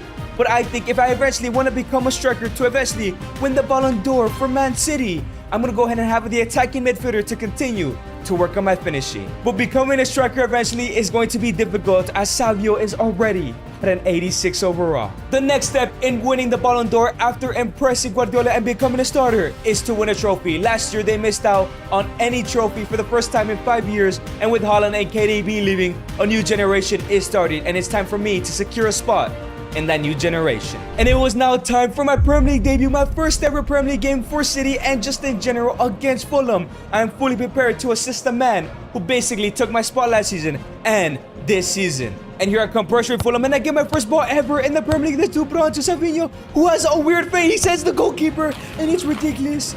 He walks it in, I get my assist. But that has to be one of the most ridiculous goals I've ever seen. He sends the goalkeeper the other way, and we make it 1-0. We link up for the very first time. And as for Foden sprinting for the ball, gives it to Guardiola, into me with a no-look pass, into Savio with a header, and it goes in. I get another assist. I think I have that KDB vision. I didn't even look to see Savio, and I sent the perfect ball. We make it 2-0. Scott McTominay wishes he had that pass accuracy. And the first half is about to end. Here I come pressuring. I get the ball off the defender. I cut back. I'm looking for space. I have a shot from outside the box, and it goes in. A goal and 2 assists on my Premier League debut, on my Cam debut for Man City. Maybe this is my new position. I want to be a striker, but it might suffice for now staying at Cam. And after our brilliant performance, Savio and I come off as we have already done enough for the club. But Savio, share some words with me. Hey Edgar, I'm sorry I took your spot, man. But game's the game. Look at us. We dominated against Fulham. I know you want to return to striker, but you might want to consider staying as a cam. It's true, my passion is to be a striker in the Premier League, but I'll definitely think about it. And after winning that game against Fulham, it seemed like Savinho was right. Game after game, I was assisting him and he was scoring goal after goal, even reaching the Carabao Cup final. However, Savinho did get suspended in the semi-final, meaning he'll miss the Carabao Cup final. But it was now time for the Carabao Cup final up against Arsenal. I will be playing up top to replace Savinho, as he's the only striker at the club. But that leaves us without an out-and-out center attacking mid. I hope whoever plays behind me can go ahead and set up some balls for me. And James McAtee, the replacement cam, has won the ball back, and now he's looking for the through ball. He sees me, he has a through ball, but it's too powerful, and Ramsdale picks it up. And now it's Bernardo Silva into James McAtee on the ball once again, has a pass, but he's giving it straight to the defender. Man, he's struggling. But here come Arsenal in the last minute of the game. They haven't had an attack all game. They had through ball, Odegaard into Haaland with a shot, and it goes in. The first attack of the game for Arsenal. It's been a boring game, and Haaland, the player who used to play for City, the player Savio replaced, makes it 1-0. And it seems like Arsenal are going to win the Carabao Cup. And the ref blows the whistle, and Arsenal lift the Carabao Cup trophy. I could have won the trophy to complete that challenge, to get the next step to winning the Ballon d'Or, but they're just gonna have to wait. Man, we really miss Savio out here today. And after missing out on the Carabao Cup, with Savio back, we dominated the route to the FA Cup final as we beat big teams and small teams. And at the end of the season, we just missed out on the Premier League to Arsenal, and we're now in the FA Cup final against Liverpool, and there's no suspension this time around, so I'm hoping we can win that trophy and progress on winning that Ballon d'Or. But right before the FA Cup final, I look at my stats and I'm at an 85 overall with 14 goals and 26 assists this season. But even after this amazing season, my breakout year, I wonder if I should remain at Cam or go to where I want to and become a striker. But before that decision is made, I have to go ahead and win the FA Cup final against Liverpool. And here we go with the first attack of the game. I pick up the ball, I see Savio, it's a brilliant through ball by me, it's a shot, and it goes in. The link up that we're missing in the Carabao Cup final is back in the FA Cup final as we make it 1-0. And I was trying Alexander-Arnold, but I intercept the ball. I see Savio making another run, it's a through ball, and Savio has another shot, and it's another goal. 2-0 in this first half FA Cup final. And I pick up the ball once again in the second half. Can we go ahead and make it 3-0 and end the game? It's Savio on the ball. It goes in. A hat-trick from Savio. This is the best duo in the world. This is what Man United thought Martial and Rashford would be, but they weren't, of course. But we get Savio his hat-trick. This game has to be over. And the FA Cup final comes to an end.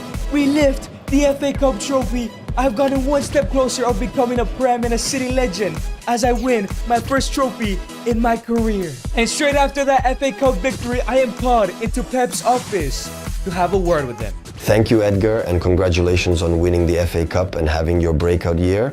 I loved the way you played as a central attacking midfielder and would love for you to stay there.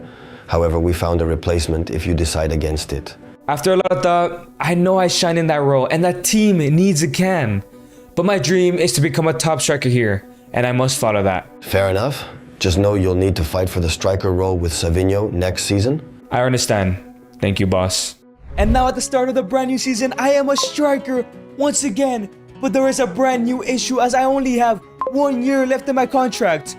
But I am not the only one, as Savio is also on his last year on his contract. So not only are we fighting for the striker position, but I'm not sure if we're both gonna get new contracts at the end of the season. But regardless, Man City, go ahead and sign Kelechi Iheanacho, my old teammate at Hull City, as a replacement center attacking mid for me. And it seems like Savio will be starting over me for the season, but I'm pretty sure Guardiola has given us fair game time in the preseason tournament all those years ago. I will get enough game time to prove myself and hopefully become the starting striker. And as the season was about to begin, Savio and I share some words in the locker room. Yo, Edgar. So I heard you're back up top. I don't know if you know this, but Pep said only one of our contracts will be renewed at the end of the season as they have a backup lined up for next year. As much as I enjoyed our time together, just know I'll make sure I get that new contract. Thank you for letting me know. Yeah, we'll be splitting minutes this season. I wish you the best of luck, Savinho. Yeah, man, you should have stayed at camp. But it was now time for the first game of the season as I sat on the bench and Iheanacho was making his debut. And now, up next, in order to go to the next step to win the Ballon d'Or, I think it's obvious I need to help Man City win the Premier League as they haven't won it in the past 2 years. And in the first half against Bournemouth, Iheanacho and Savio were just perfect for each other as Savio went ahead and scored 2 goals off 2 Iheanacho passes. But now in the second half, I'm coming on for my time. And now here comes Iheanacho looking for the first play. It's like we're back at Hull City. It's a beautiful ball. And now I'm 1v1 against the Bournemouth keeper. I put it away and make it 3-0. Savio has 2 goals. I have 1 currently. I'm sure I'll score another. And just like that, the game comes to an end. I get my first goal back up top as a striker. But Savio outscores me, which doesn't matter too much. It's just 1 game.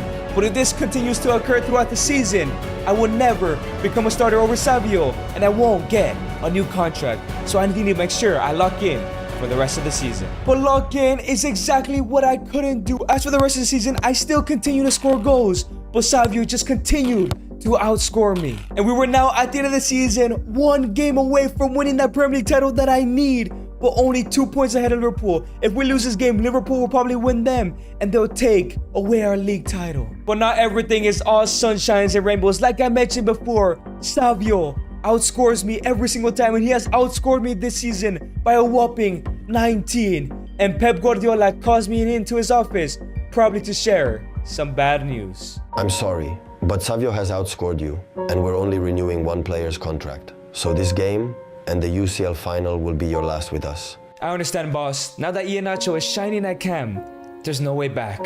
I want to say thank you, Pep. I may have yet to achieve my dream of becoming a Premier League legend, but maybe I can do it elsewhere. Thank you for the opportunity. And as the final game is set to kick off, this and the UCL final will be my last games. And it seems like I'm going to have to find another way to become a Premier League legend. Savio is going to be the one getting a new contract.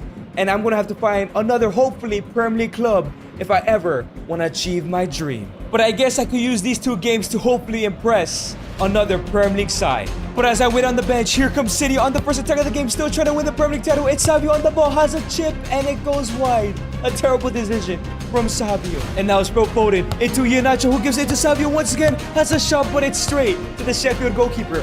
How can you not score against Sheffield? Even Nico Jackson scores against them. And now it's Calvin Phillips on the ball. I'm still watching from the bench. It's Kelechi Iheanacho, gives it to Savio. Once again, can he finish it this time? And he has a terrible shot. But can he go ahead and get it? He tries to cross it back in, but it goes wide. Savio is not having the best of games. And the first half came to an end as the live scores say that Liverpool are leading in their game. And as I'm coming on in the second half, I need to make sure that we win this game if I want to save City their Premier League title. But Sheffield have been defending all game and passing. It's been a boring second half, but if we don't score from this, Liverpool win the league title. It's Rico Lewis. It's a Kelechi Iheanacho into me, and it goes in. My first attack of the game, my first shot of the game, the first attack of the second half. I have scored and possibly the winner and have won the Premier League title for Man City. This is my second to last game for the club and I think I've become a hero.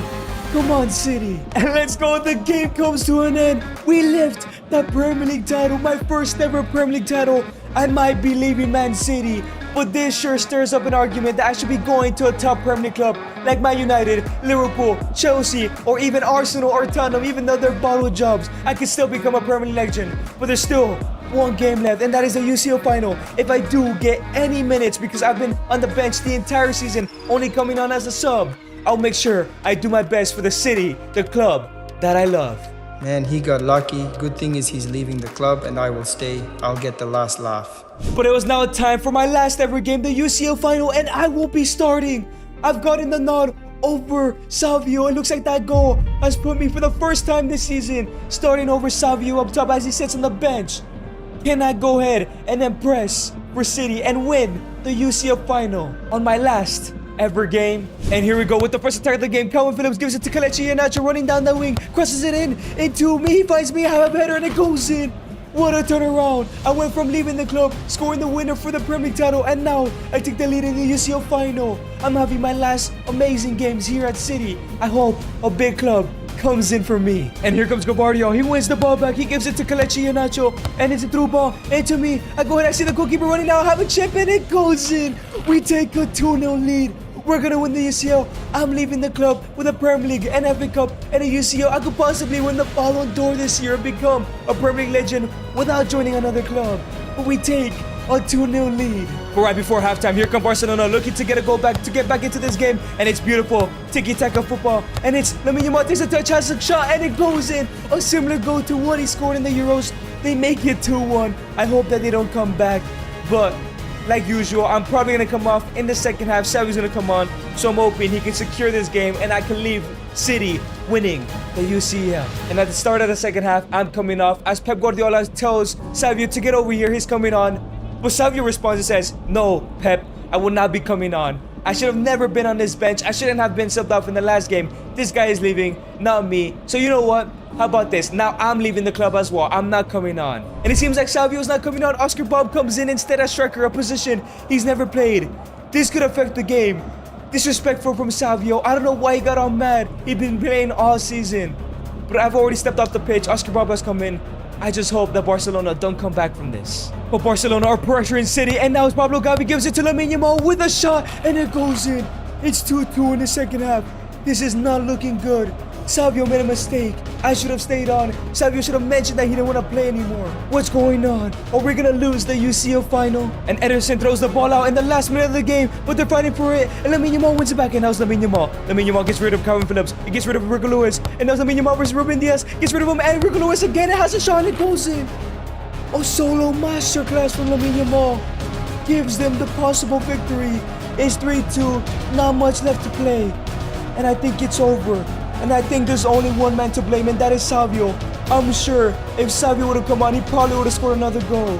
But because he refused to come in, this game is over. And the ref blows the whistle. It is confirmed. Barcelona lift the UCL. I could have had the perfect fairy tale ending and possibly could have even won the Ballon d'Or if this went my way. But Savio's childish acts causes us to lose the UCL final. It could have been me. I could have scored another goal. But at the end of the day, I did my job. He was supposed to do his. And now he said he was leaving the club. I'm leaving the club. It's too late to give me a new contract. But Barcelona are UCL winners. But after winning that UCL, I walk out of the club, but so does Savio. And now I'm left to wonder what clubs will come in for me. And at the start of the brand new season, Savio has found his club in FC Barcelona. And I did receive a big money offer from Chelsea. But before I could even accept that offer, I was called back in to Man City's office, to Pep Guardiola's office, where I'm greeted by Kelechi Iheanacho and Guardiola, as they're gonna try and convince me to join back at the club. Edgar, I'm so glad you can make it. I want to apologize for what happened. Savio's childish acts have left us unprepared, and we'd like to sign you back. But I know not getting a new contract was disrespectful. I don't know. It's clear I was never the main man. Edgar, come on man, remember us at Hull. I'll be honest, the reason I flopped at City in the first place was because I felt entitled to something better. and when I wasn't getting game time, I left. Look what happened. But thanks to you, I'm back where I belong. And I know I can help you win the Ballon d'Or and become a Premier League legend. Alright, sign me back. Let's do this. And I was convinced. I re-signed for Manchester City, and because we won the Premier League title last year, the one and last step to get me that Ballon d'Or is to win the UCL with Man City. But can I go ahead and do it when Savio is at Barcelona, probably the best club in the world? Can I win the UCL? Can I become a Premier League legend?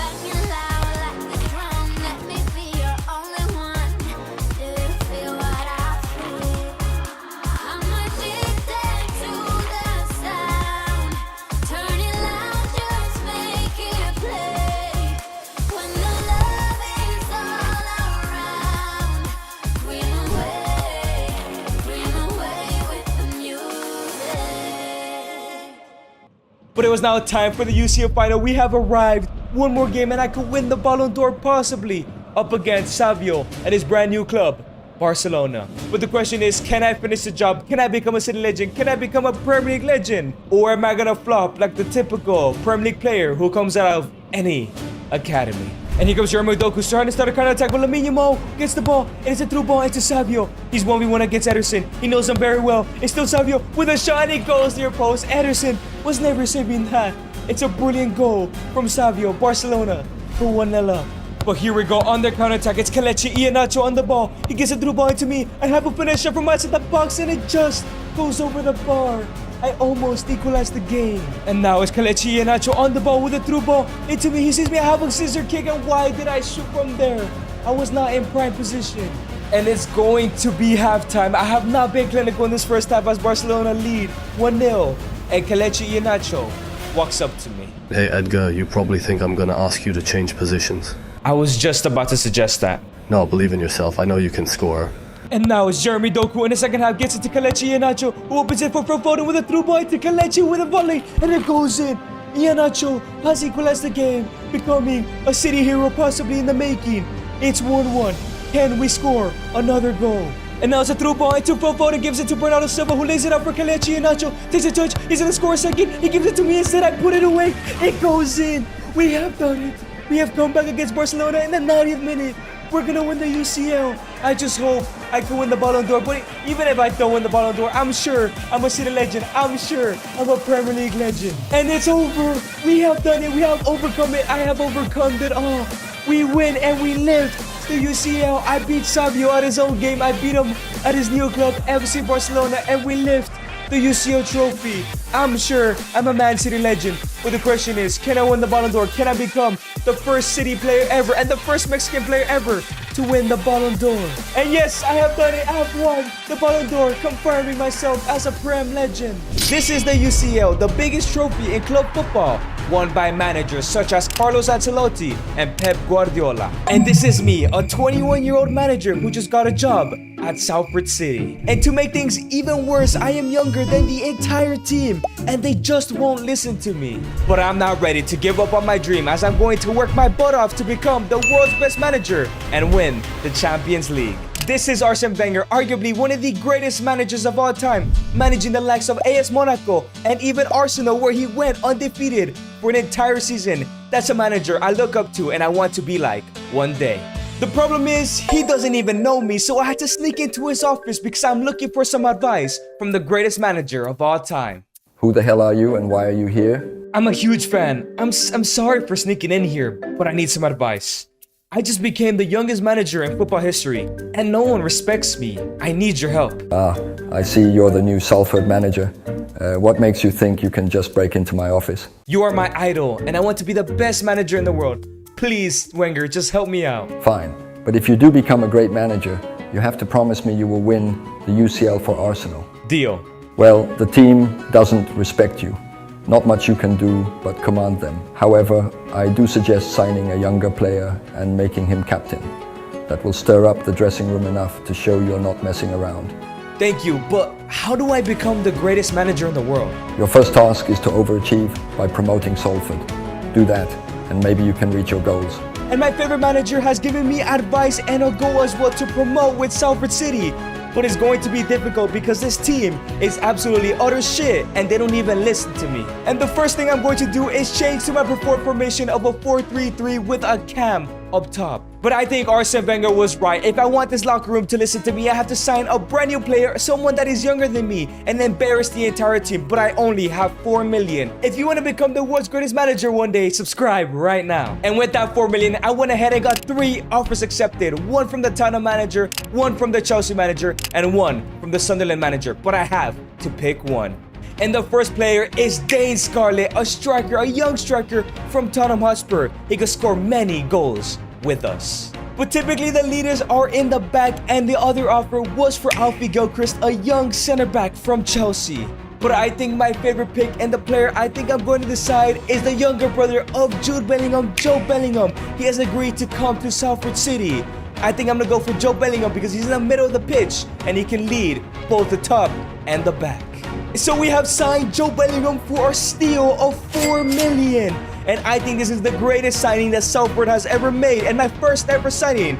I hope that he can help me gain respect from this team and help this team promote so I can eventually become the world's greatest manager. So I quickly went ahead and made Joe Bellingham cam and gave him the captain's armband.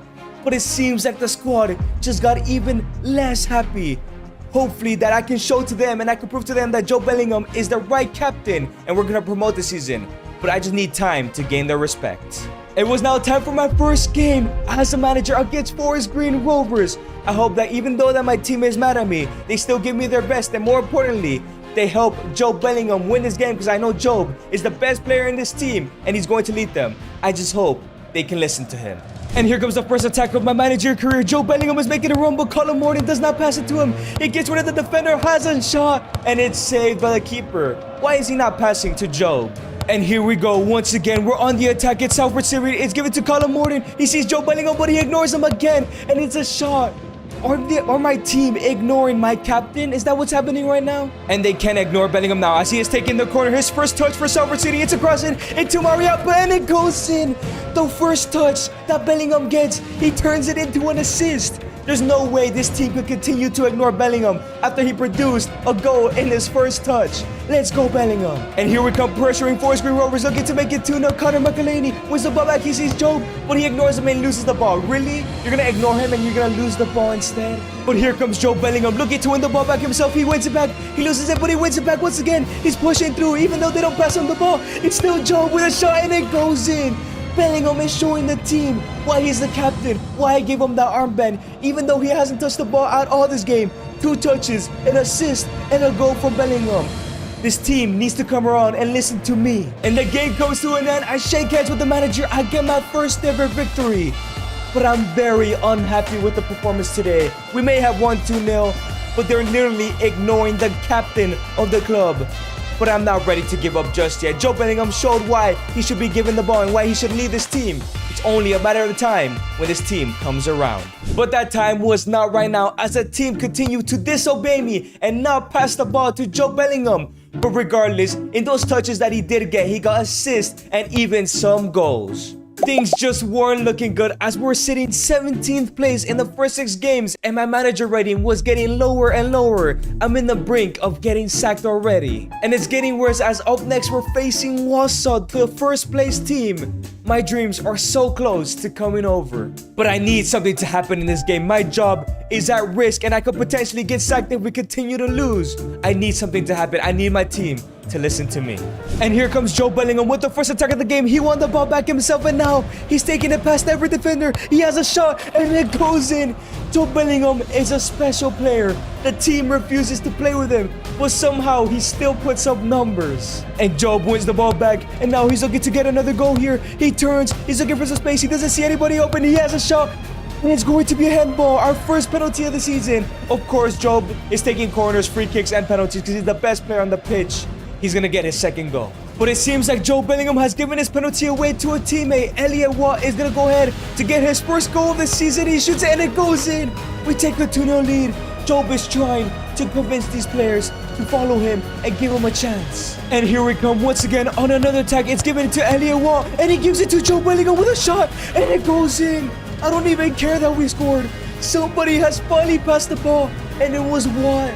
He gives it to Bellingham. He gets in second. This game is over. We have upsetted Warsaw, the first place team. Our thing is going to change now. He finally got a ball from his teammate. But it doesn't matter. This game is over. And straight after that victory, Elliot Wall came into my office and basically apologized for being ignorant and is ready to play as a team. But this just wasn't a one-time thing. As for the next couple of weeks, multiple players were coming to my office apologizing as we started to dominate League 2, winning game after game.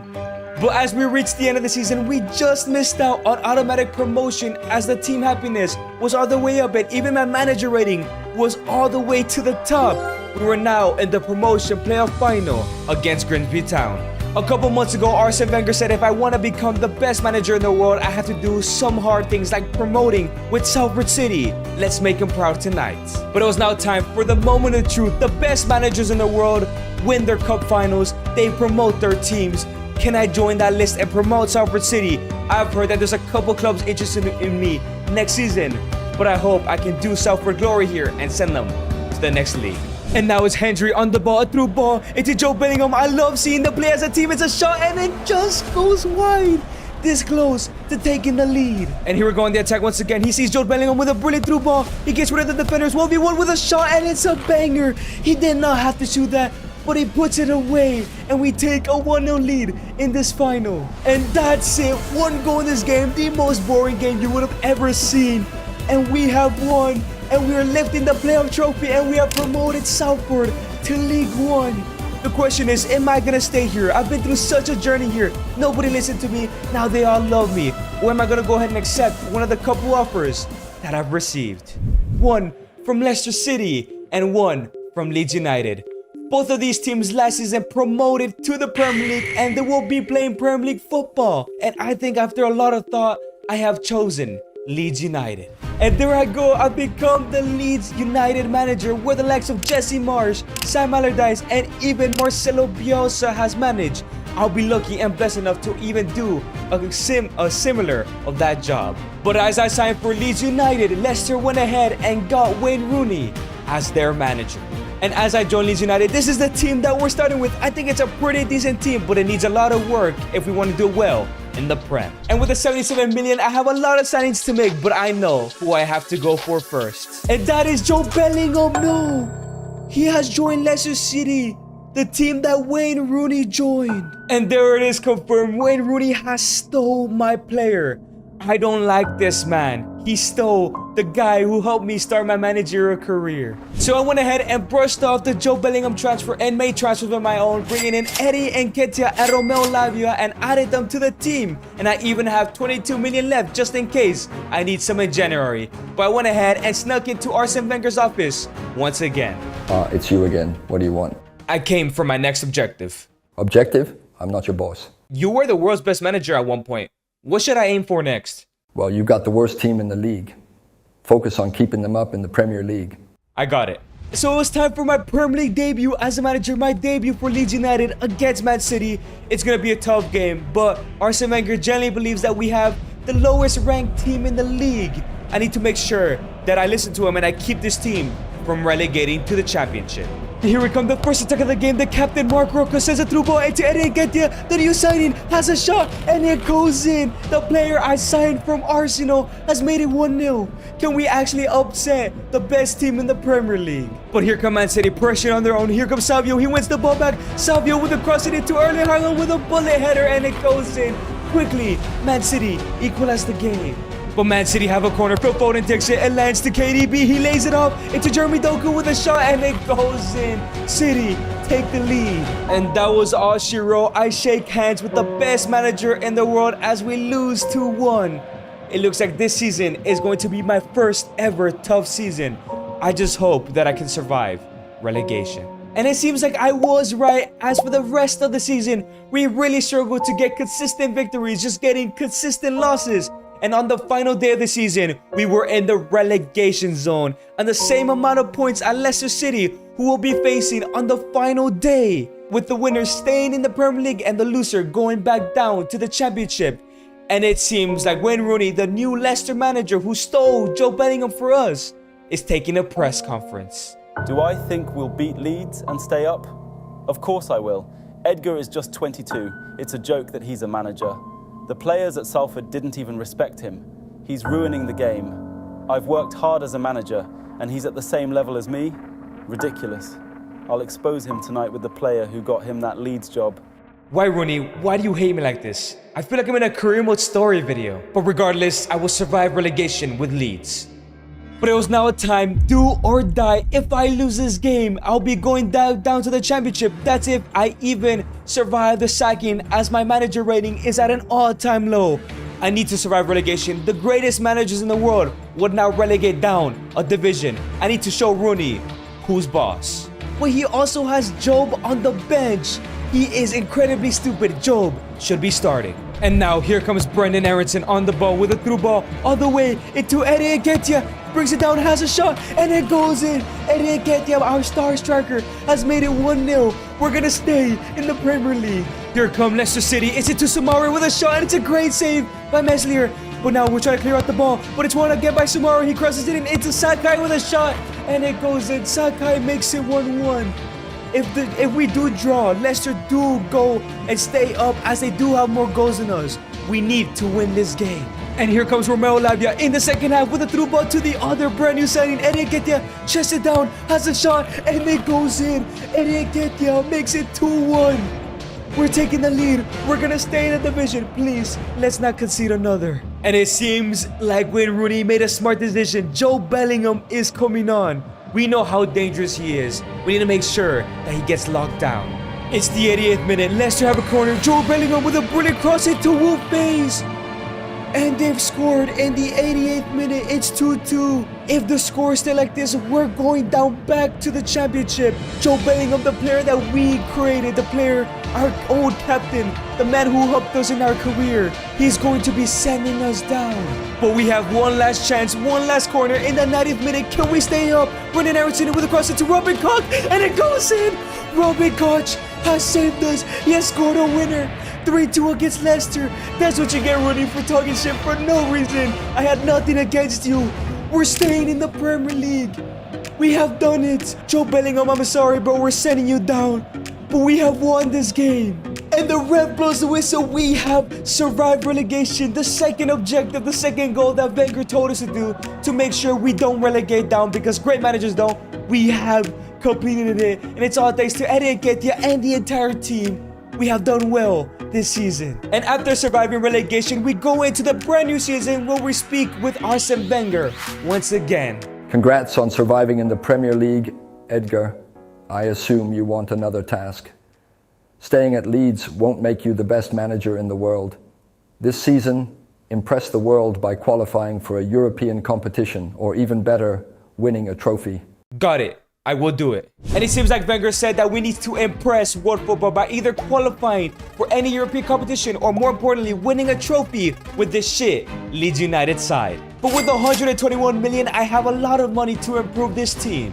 And to improve this team, I went ahead and made a couple of signings, bringing in Dean Henderson, Ian Madsen, Callum Hudson-Odoi, and because Wayne Rooney left Leicester City and has joined Fiorentina, I went ahead and, because we had no money, got Joe Bellingham on a 1-year loan.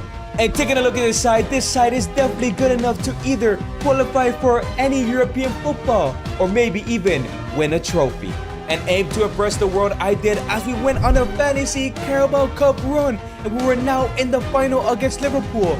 But not only that, if we lose, we're sitting in 6th place 25 games in, meaning we're on a good pace to impress. And the Carabao Cup final kicks off. If I can win this, I can impress the big clubs like Man United and Chelsea. But it's a through ball from Nketiah to Joe Bellingham with a shot, and it goes in from outside the box. Our loan signing, our first ever signing, has come to Leeds United and has made it 1-0.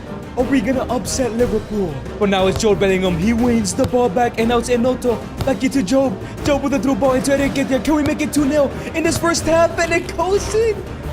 We're taking a 2-0 lead in the Carabao Cup final. And the first time I'm asking, are we really gonna win our first trophy? And Cody Gakpo wins the ball back. Liverpool are trying to get a goal right before halftime. Mo Salah with a finesse shot, and it goes in top corner. If you give Salah that space, he's gonna put it away. And now Liverpool have a free kick in the second half, looking to make it 2-2. Alexis McAllister steps up and takes it, and it goes in. It's a brilliant free kick. And the game, the Carabao Cup, is up for grabs. How did we blow a 2-0 lead? Now it's Robin Koch with a terrible pass. He gives it away. It's Cody Gakpo with a cross into Mohamed Salah with the header, and it goes in. Liverpool take a 3-2 lead just 2 minutes after scoring the equalizer. There's only about 20 minutes left to go. How did we let this happen? How are we blowing this lead? We're looking like Tottenham. But we have a corner in the 87th minute. Joe Bellingham is set to take it. He crosses it in into Junior Firpo. Yes, we have scored. Junior Firpo has come in for a suspended Madsen, and he has scored an equalizer. We're going to extra time. We're possibly going to penalties. There's still a chance we win this game. If we defend this corner, we go to extra time. Trent Alexander-Arnold with a cross into Joe Gomez, and it's a brilliant bicycle kick. You cannot do anything against that. It's just brilliance from Liverpool today. We weren't good enough. They take the 4th lead. This game is over. We have missed out on the Carabao Cup. But it is confirmed. Liverpool lift the Carabao Cup. We could have impressed the big teams. Even though from brilliance from Job and Nketiah, who's been amazing so far, Liverpool were just too good today. And after losing to Liverpool in the Carabao Cup final, we remained strong, and on the final day of the season, we were sitting in 6th place, only 2 points ahead of Spurs, who we're facing on the final day. If we finish in 6th place, we get European football in Conference League. But if we lose, we still have an opportunity, as somehow we reached another final, and it's against Spurs again. There's no way we can let them win the first trophy regardless whether we finish 6th or not. And Spurs clear out the ball, but Callum Hudson-Odoi picks up the ball. He has a shot, and it goes in, far in. The greatest goal that has ever happened. As manager, Callum Hudson-Odoi has been an amazing signing. Nketiah, Job, and Callum Hudson-Odoi. I know what I'm doing as a manager. And here we come pressure right before halftime. Romeo Lavia wins the ball back. He wants to go of his own, has a rip, and it goes in. The CDM is out here scoring goals. The signings I've made have been absolutely sensational. That's why we took Leeds United from relegation battlers to possibly Conference League competitors. We have a whole half left. Let's finish this game off. And now it's Kulusevski in the second half. Here comes Tottenham Hotspur. Not looking to give up just yet. Pedro Porro into Lookman, who lays it off. Lookman with a shot, and it's a banger. Dean Henderson has had an amazing season, but you cannot save that shot. It's 2-1. And here comes Lookman looking for a second goal here. He cuts inside, he gets rid of all the defenders, has a shot, and it goes in. The defense has been horrible in this game, same as the Liverpool game. Please, let's not bottle this. And here comes Ademola Lookman. He takes the ball off Ethan Ampadu. He's 1v1 against the keeper. He has all the space in the world, cuts inside, has a finesse shot, and he makes it. It's a ridiculous goal, a ridiculous performance. A one-man team, and Tottenham have taken the lead. There's 30 minutes left, there's 20 minutes left. Please, let's do something. And the whistle has been blown. A one-man team, Ademola Lookman, just like he did in the Europa League final a couple years ago. We have one last chance to impress the world, and it's a cup final against Spurs. Please, let's not be the reason why Spurs win their first trophy. One last chance to impress the big clubs of world football. This is a make or break moment of my career. This could completely kill my momentum or take me to the very top, to the world's best manager.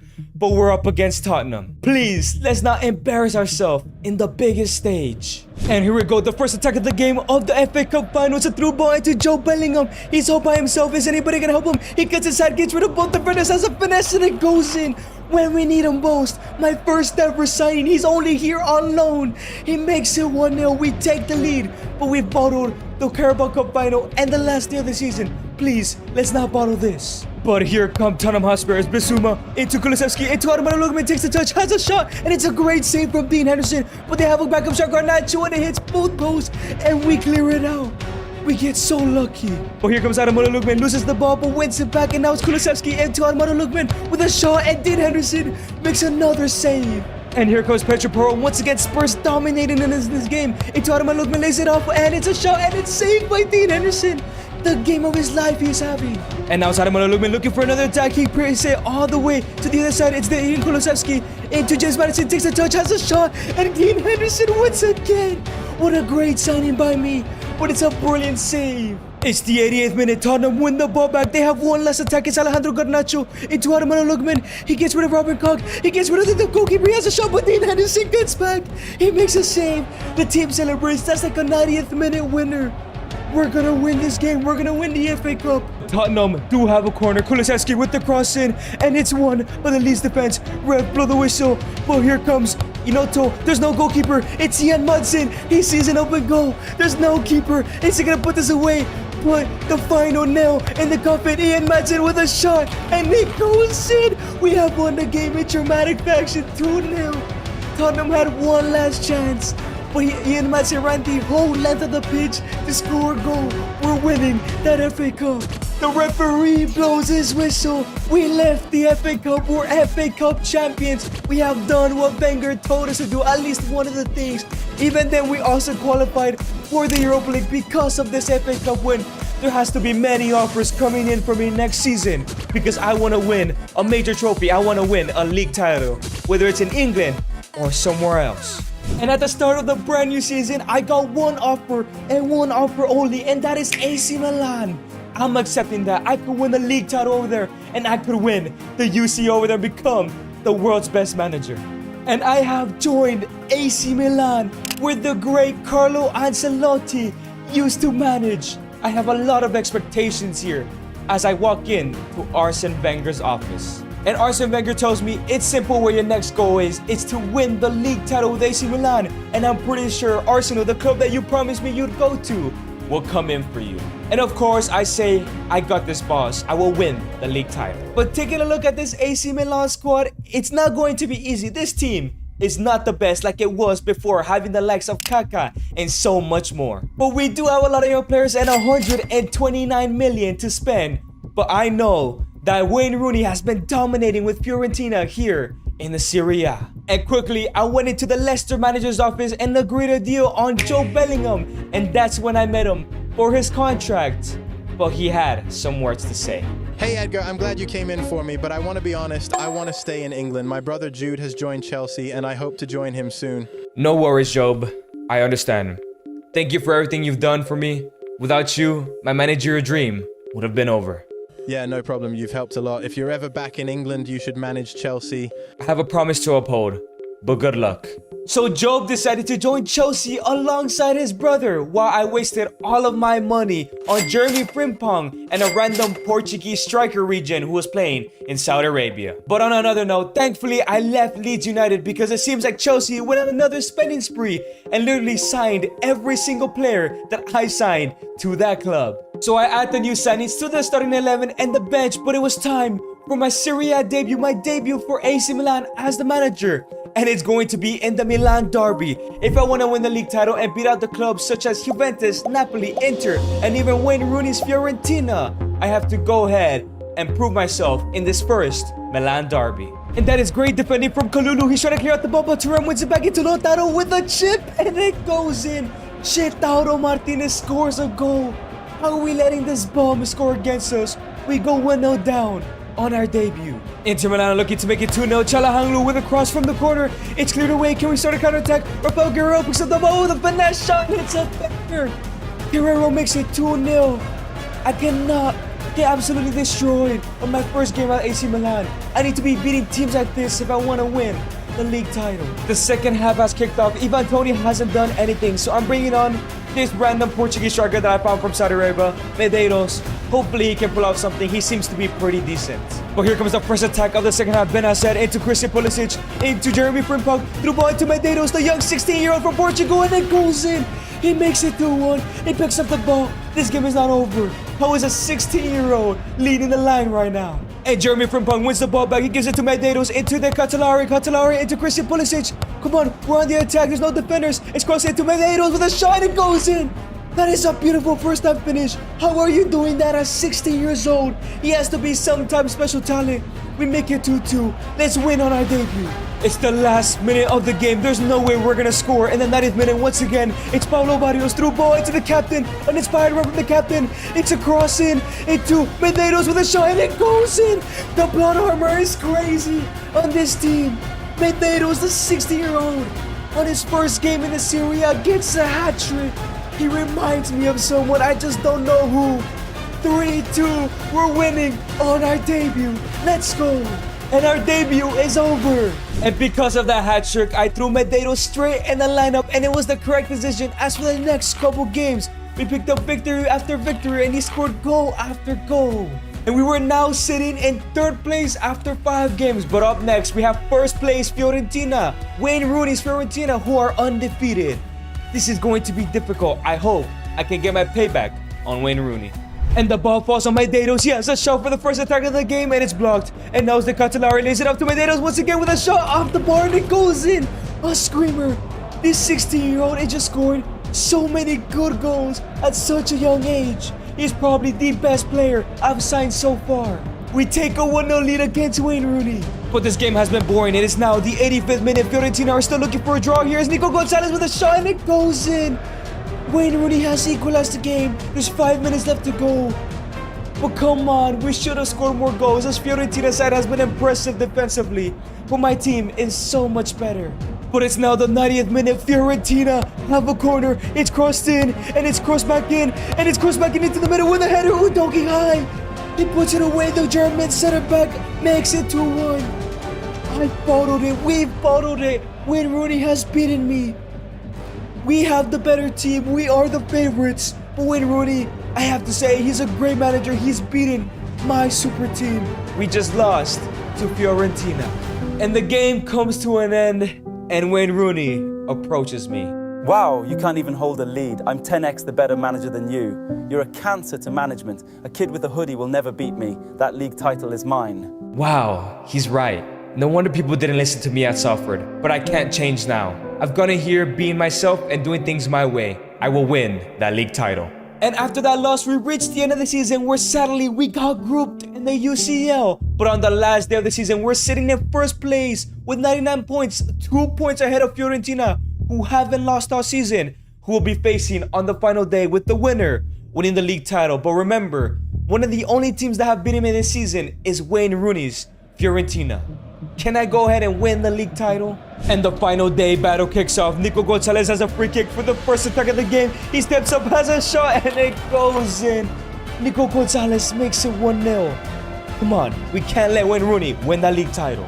But we're not ready to give up just yet. Isaac Benacer into Okafor, and he has a space. He has a cross in into Medeiros with a shot, and it goes in. We have a classic Argentina versus Portuguese attacker here.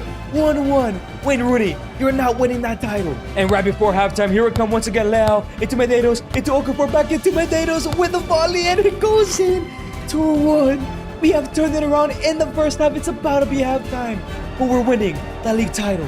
And Theo Hernandez wins the ball back, but he loses it. And now it's Nico Gonzalez with a chip in the 80th minute, and it's gone in. Nothing we can do. The captain messes up. It's 2-2 with only a couple minutes to go. We need to win this game. We need to secure this victory. One last attack. The last kick of the game is coming. We have one last attack. It's Rafael Leao. It's Theo Hernandez, the captain. He lifts it up. He has a shot, and it goes in. The best goal you ever see this season. The best goal of the entire season. The last goal of this season. We're gonna win the league title. Wayne Rooney talked so much shit, but my management was just enough. And surely, we've won this game. And yes, it is confirmed. Theo Hernandez has redeemed himself, a 90th minute winner, and we lift the Serie A title. I complete what Arsene Wenger said I should do. I could only imagine what the last goal is, but we celebrate this league win. Wayne Rooney has to shut his mouth. And the brand new season kicks off of winning the league title. I speak to Arsene Wenger. Welcome, Mr. Salinas. I have some good news. Wow, Mr. Salinas, I guess I've gained your respect. Yes, you have. Arsenal wants you as manager. All you have to do is reject your other offer from Chelsea. Chelsea came in for me?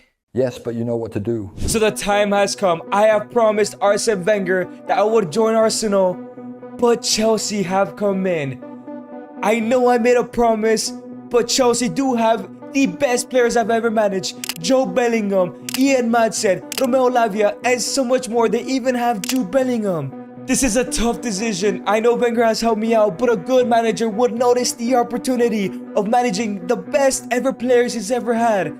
And after a lot of thought, I've decided to accept the Chelsea offer. And there it is. I don't know if I made a mistake. I've joined Chelsea. I'm sure somewhere Arsene Wenger is extremely mad at me, but I can see the opportunity here. The best players I've ever managed. If I'm gonna win a UCL, it's gonna be here, because that is my last goal, to become the world's greatest manager.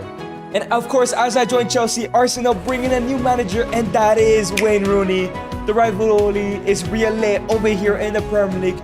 But how can I say no to this Chelsea team? Eddie Nketiah, the best striker possibly I've ever signed. Hudson-Odoi, Ian Maatsen, a great left side. And even Joe Bellingham, my first ever signing. Plus additions of Cole Palmer and Reece James. Don't you worry, these three shit guys will not be playing in my team. But with 161 million, I know exactly who I'm going to bring in. And no, he's been stolen by Wayne Rooney. Medeiros has joined Arsenal. Probably the biggest talent I've ever had in a squad. He's gone. So instead, I went ahead and signed two of my best AC Milan players in Fikayo Tomori and Kalulu in the center back positions, as I added them to the lineup and made Joe Bellingham the captain of the team. This team has to win the UCL. And win the UCL is exactly what we're about to do, as we dominated in the group stages, finishing in first place. We're also going all the way to the final, where of course, to London Derby against Arsenal against Wayne Rooney. But it's not going to be easy, as Wayne Rooney himself beat my old team AC Milan. But I do have a squad full of the best players I've ever managed, plus Jude Bellingham and Palmer. But because Maatsen has a red card, shit guy Cucurella has to come in. I hope this is a mistake, but we have to win the UCL to become the world's greatest manager. But it was now time for the UCL final against my arch rival, a man I had so much respect for. Then he took a press conference a long time ago and said I don't deserve to be a manager. He then took Joe Bellingham away from me and took Medeiros away from me and called me an insult of a manager. But now it's time to get my ultimate payback. If I win this game, I'll become the world's greatest manager. But if Rooney does it, he'll become the world's greatest manager. I hope I can do it. And Arsenal have the first attack of the game. Is a corner. Declan Rice into Medeiros with a shot, and it's gonna be a handball. Kalulu concedes a handball, and it's going to be a penalty. Arsenal have the ultimate opportunity to take the lead. And now Medeiros is taking the penalty. I have nothing against him. He just chose Arsenal, but I hope he turns it to Joao Felix today as he shoots it, and it goes in. Medeiros makes it 1-0 to Arsenal. He's not missing that. But here we come on our first attack. It's Callum Hudson-Odoi. Gives it to Joe Bellingham, the captain. Back into Hudson-Odoi. Into Nketiah. Links up with Joe Bellingham with a finesse shot from the box, and it goes in. My first ever signing. My captain, everywhere I've been to, makes it 1-1. What a signing and what a player he has become. Maybe because of him, will become the world's greatest manager. But it's 1-1 for now. And that's Nketiah into Cole Palmer. Back into Joe Bellingham, the captain, with a through ball into Cole Palmer. Bukayo Fiore clears it out. But Palmer with a bicycle kick, and it goes in. Once he was a one-man team carrying the shit Chelsea side, and he finally has a good team around him, and he continues his form. He makes it 2-1. We take the lead in this first half. But here come Arsenal right before halftime. It's Bukayo Saka looking to outpace Tomori. It's a crossing into Medeiros with a shot, and Arsenal have made it 2-2. They finally found their striker after playing Kai Havertz for years up top. Medeiros should have been there earlier, but maybe I could have had him if I would have signed him quicker, or if I would have joined Arsenal. He's a problem today. It's 2-2. We're going into the second half drawing with Arsenal with momentum. But straight from kickoff, here comes Medeiros. He gets rid of Molavia. He gets rid of Kalulu. It's still Medeiros. He gets rid of Kalulu once again. And it's still Medeiros. He has a shot, and it's blocked by Kalulu. And now it's Saka. It's Medeiros with a shot again, and it goes in. A hat-trick from this 17-year-old Portuguese wonder kid. We're possibly playing against the world's greatest player of all time.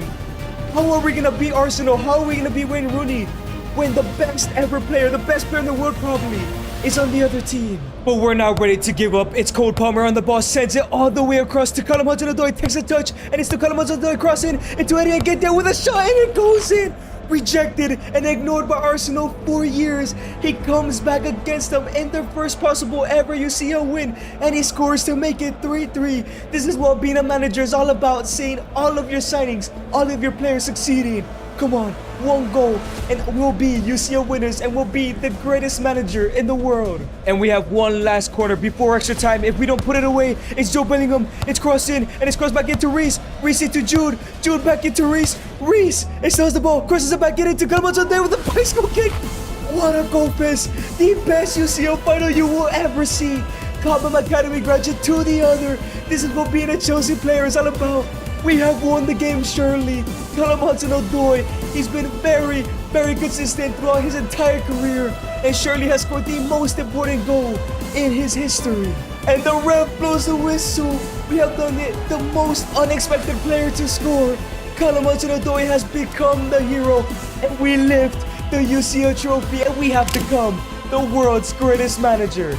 Real Madrid just went trophyless last season, even with the likes of Mbappe, Bellingham, and Vinicius Jr. So today I'm taking over Los Blancos for the next 10 seasons to win them 25 trophies and secure them their first ever treble and try to make Real Madrid the greatest team of all time. And we have arrived for our first season, and look at the super team we have available. The best player in the world in Kylian Mbappe, a 91 rated Vinicius Jr., as well as the best midfielder in the world in Jude Bellingham. But we also have new transfers like Trent Alexander-Arnold and Dean Huijsen, and of course the young talent in Gonzalo Garcia, who's been killing it in real life. But we know why Real Madrid have been so fat, and that is the defense. Fran Garcia and Ferland Mendy are just not Real Madrid level. Rudiger is getting much older and he's really losing his game. Eder Militao is always getting injured and is not reliable. And of course, the less we talk about Raul Asensio, the better. But don't worry, unlike Fiorentino Paris, I am going to bring solutions to this club. And because we're Real Madrid, we had 123 million euros to spend on transfers. And in terms of transfer targets, we're definitely going to go ahead and sign a left back,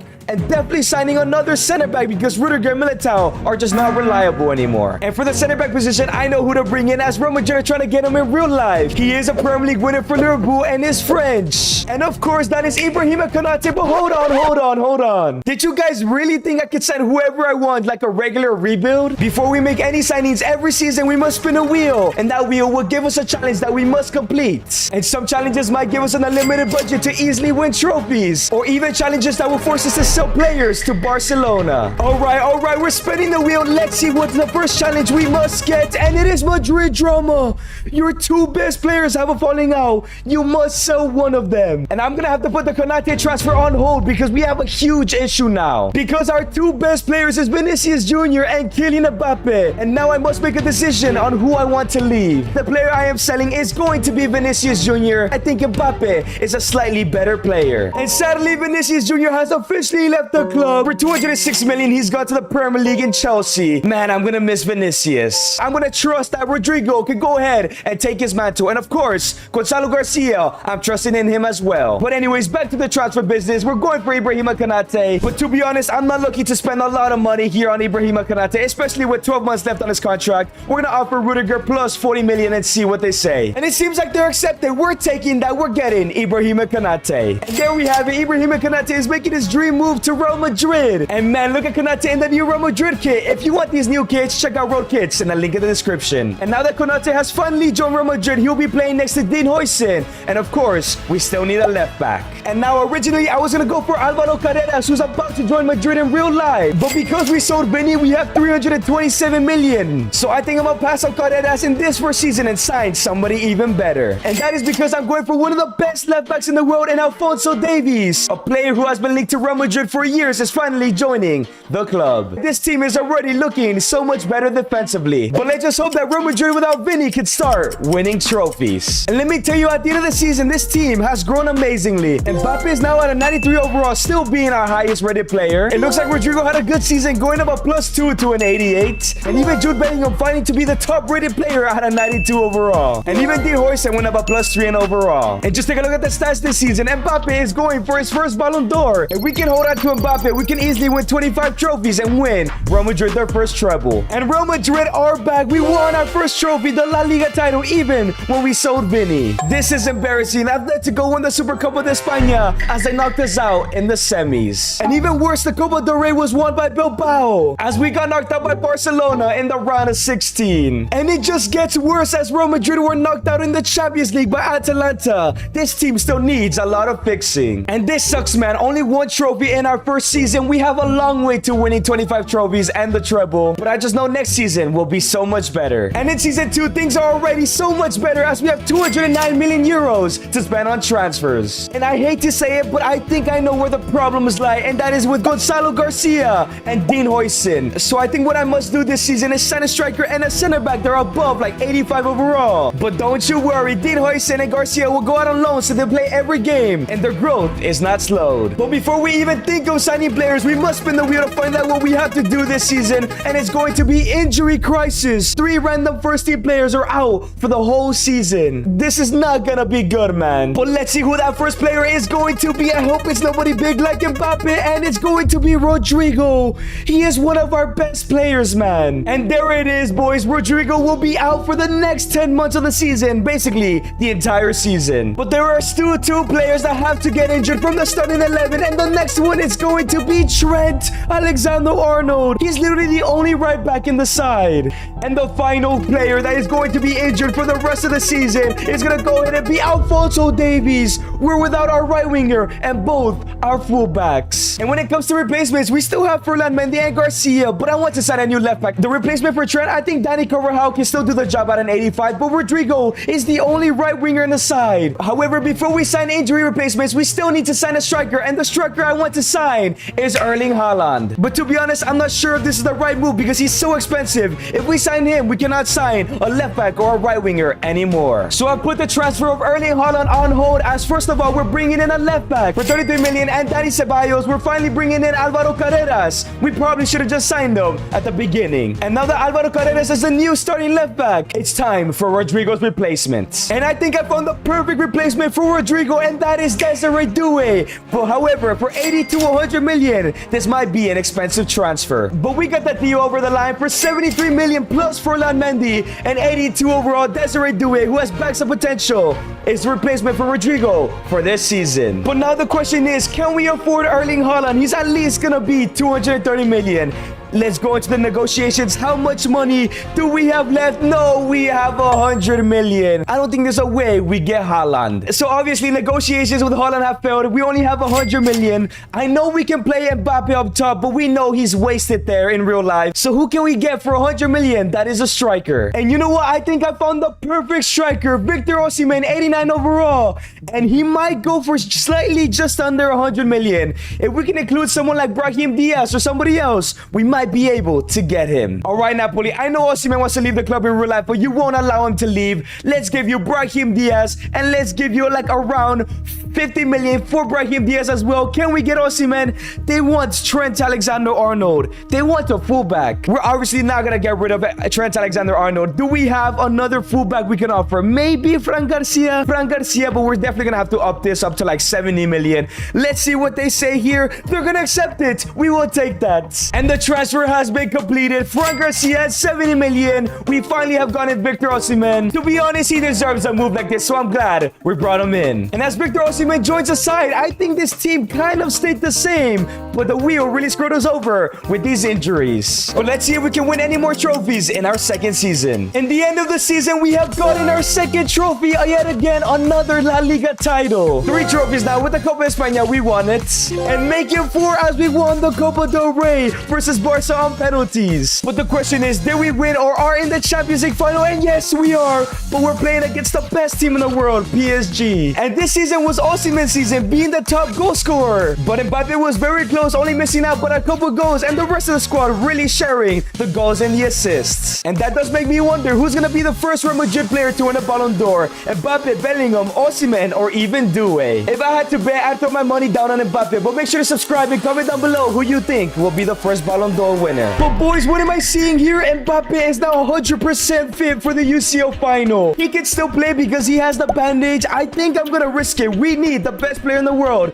to help us win. So it's now time. This is our starting 11 for the UCL final. Let's see how it goes. Are we going to win the Champions League? And we lost 5-4. PSG win another Champions League and we fell to win our 5th and our treble. And my biggest fear has come true. Mbappe has gotten injured for the next 12 months. The best player in our team will not play next season. And before we start making any transfers for season 3, let's see what the wheel is going to give us this season. Don't be anything too bad. El Clasico fallout. Every time you lose or draw to Barcelona, they steal a starter. This is not good because we could play Barcelona up to 5 times. But it gets even worse as we only have 179 million left to spend. And with that Mbappe injury, this is not good. We at least have some good news as everybody is back from injury. There is another huge plus as Dean Huijsen is is back from loan and he is good enough for the first team. And I actually think I'm going to start him over Konate. In terms of the Mbappe injury, I don't think I want to sign a world-class left winger. So I think what we might do is convert Rodrigo to a left winger because that's his real position anyways. However, because Mbappe is injured, we do not have anybody on the bench that can play on either wing. So maybe signing 2 backup wingers might be smart. And the 2 backup wingers I want to sign is Alejandro Garnacho and Nwaneri, who's playing for Barca. Yeah, I don't care. We're taking him for Barcelona. And for a very cheap 43 million, we have brought in Garnacho. We know how much potential he has. He just needs to be playing for the right team. And boys, we have scammed FC Barcelona for 48 million plus a 35-year-old David Alaba. We are bringing in a future world's best right winger to our side. Yeah, I don't know what Barcelona are doing, man. But don't forget, every time we don't beat FC Barcelona this season, they will be stealing our players, and they can steal up to 5 players if things go their way. It's time for our first game against FC Barcelona. Due is injured. Please, let's not lose a player to Barca, and it's a 3-1 loss. Valverde gets suspended. They're getting one of our players for free. So it's time to spin the wheel. Who are we losing to? FC Barcelona. I can't believe this is happening.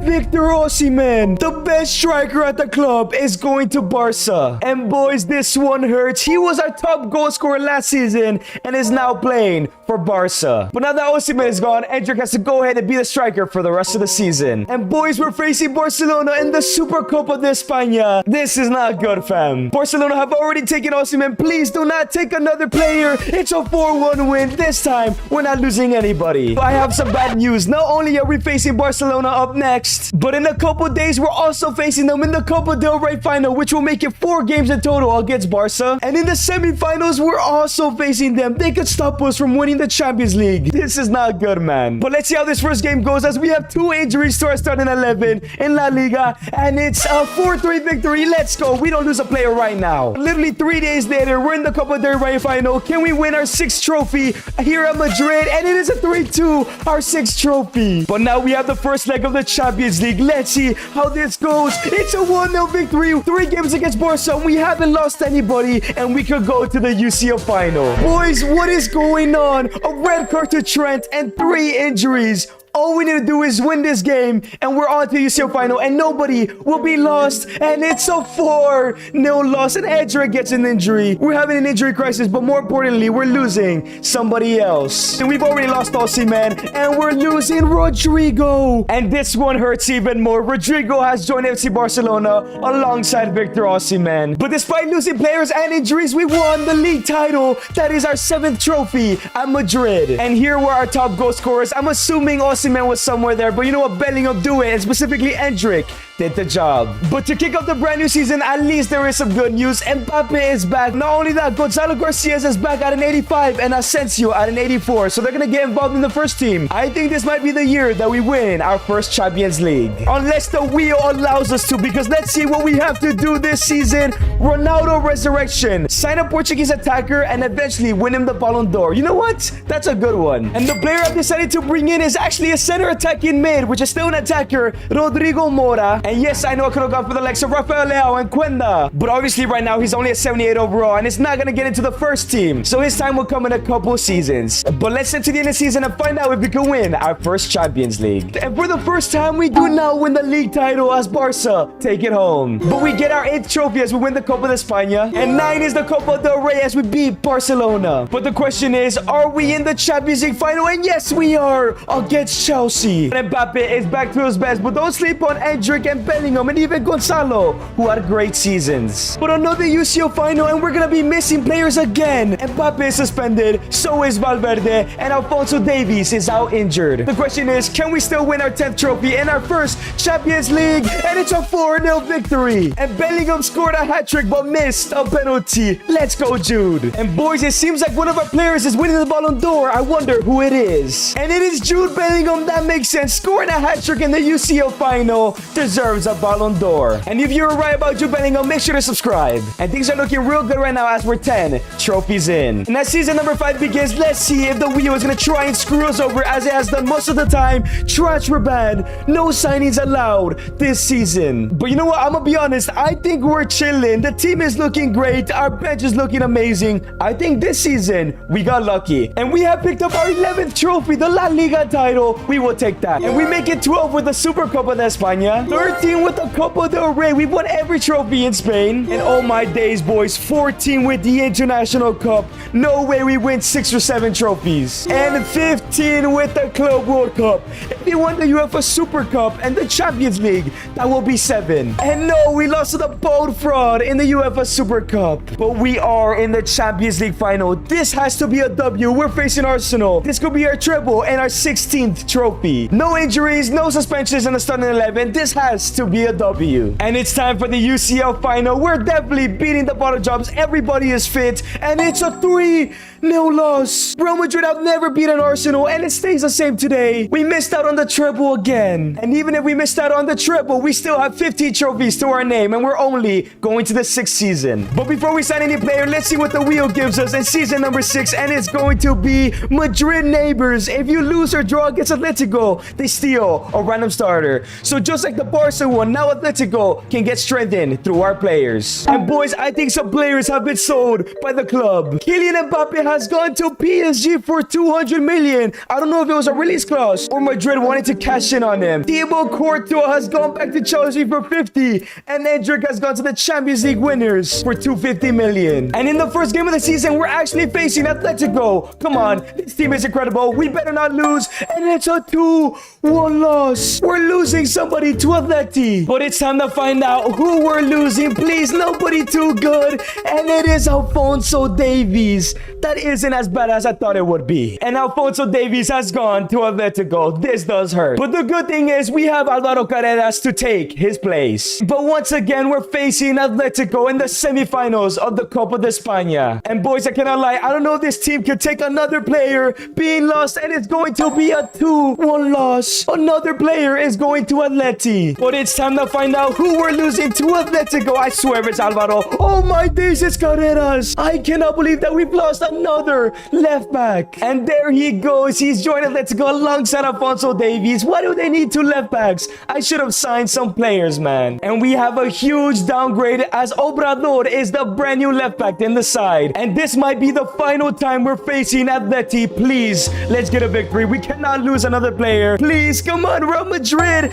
It's a 2-1 loss. We've lost all 3 games we face Atletico. They're getting 3 of our players. Please, Wheel, take my other left back at this point. I don't want any other position gone. Trent Alexander-Arnold, another fullback. Atletico just love my fullbacks. And Trent Alexander-Arnold is gone. The only good thing is that he's 32 years old and wasn't going to offer too much in a couple seasons time. And somehow, somewhere, we've won the league title, our 16th trophy. How did we do that? But the Super Cup de España, we know Atletico beat us and they won it. Copa del Rey was won by Barcelona though. But what about the Champions League? Did we win it? And no. We got knocked out 8-0 in the quarters to City. And this is what the team looks like at the end of the season. It looks so different from 1 season ago. But to be honest, I cannot complain. It's still one of the best teams in the world. And we still have Jude Bellingham. And of course, he was the best player. 42 and 14 for Bellingham. Gonzalo was incredible. Dewey had a horrible season though. But don't sleep on Mora. This might be his time. He needs to win the Ballon d'Or if you remember the wheel. Alright, it's time to spin the wheel. We know we need to replace our fullbacks. But what is the wheel going to give us? Is it going to allow us to replace the fullbacks? Win the treble. One of your goals this season is to win the treble. If you fail, you must release your front 3. If not, I lose Gonzalo, Mora, and Desiree Doué. We have to win the treble this year. But boys, let me tell you, this team is ready to win the treble. All it needs is 2 amazing fullbacks. And we do have 314 million to spend, so realistically, we can bring back Álvaro Carreras and Trent Alexander-Arnold if we wanted to. But you know what? I'm good. I think I'm ready to move on as Miles Lewis-Kelly is coming in at an 85 overall at 83 million pounds. I think this is a great signing. And to replace Trent Alexander-Arnold is another Englishman, and Tino Livramento, 85 overall for 70 million. This is another great signing. So this is what the Real Madrid side is looking like. We need to win the treble. If not, Doué, Gonzalo, and Mora are all gone from the club. And it's another La Liga title for Real Madrid, 17th trophy. But we failed to win the Super Copa de España. That's fine. It's not part of the treble, but I would have liked to win it though. And the treble still on. We get our 18th trophy. All we need to do is win the Champions League. And in the Champions League final, we are facing Liverpool. The last time this match happened, Real Madrid beat them in the final. And it seems like Mora might actually win the Ballon d'Or, 51 goals and 7 assists. But can we finally do it? Can we win our 19th trophy and win the Real Madrid's first ever treble? And it's a 3-2 victory. Let's go. We have have done it. As Rodrigo Mora got a goal in the UCL final, that should be the Ballon d'Or confirmed. And Mora has completed his challenge. He's won the Ballon d'Or. And it's time for Season 8. Technically, we can finish the video here. We can win all the trophies we are a part of, as the challenge is homegrown Spaniards. You must have at least 3 Spanish players in your starting 11. Well, if we take a look at our starting 11, we currently have Gonzalo, who is Spanish, and Dean Howson. So we only need 1 more Spanish player, but thankfully, we have Raul Asensio in the squad, so we don't need to sell, swap, or sign anybody. Like I mentioned before, we need 6 trophies left. We can win them all this season. The question is, can we do it? And the 20th trophy has arrived. We win La Liga. But remember, we're in 7 competitions. All we need is 6 trophies. And make it 21 with the Copa de España. And that is 22 with the Copa del Rey. We're doing great. Surely the International Cup is also ours. 4-0 loss to Estudiantes. That's embarrassing. But can we make it 23 with the Club World Cup? And yes, we can. And we make it 24 with the UEFA Super Cup, which means if we're not in the Champions League, we must go another season. And yes, we're in the final. And Gonzalo Garcia is finally the top goal scorer, 47 goals. That is brilliant. And everybody else had brilliant seasons as well. But as you can see, we're without Bellingham and without Luis Skelly in the final. So both Mastuono and Camavinga will have to play out of position. But the question is, can we win that 25th trophy without Skelly, without Bellingham? Can we win back-to-back trebles for Madrid? And it's a 5-3 win. Let's go. And it's Gonzalo with 2, Mora with 1, and Goulet with another 1. And we have won 25 trophies with Real Madrid, 2 trebles, and have made them the greatest team of all time again. If you guys did enjoy this video, click on the screen and watch me win the Champions League with Arsenal and their new transfers.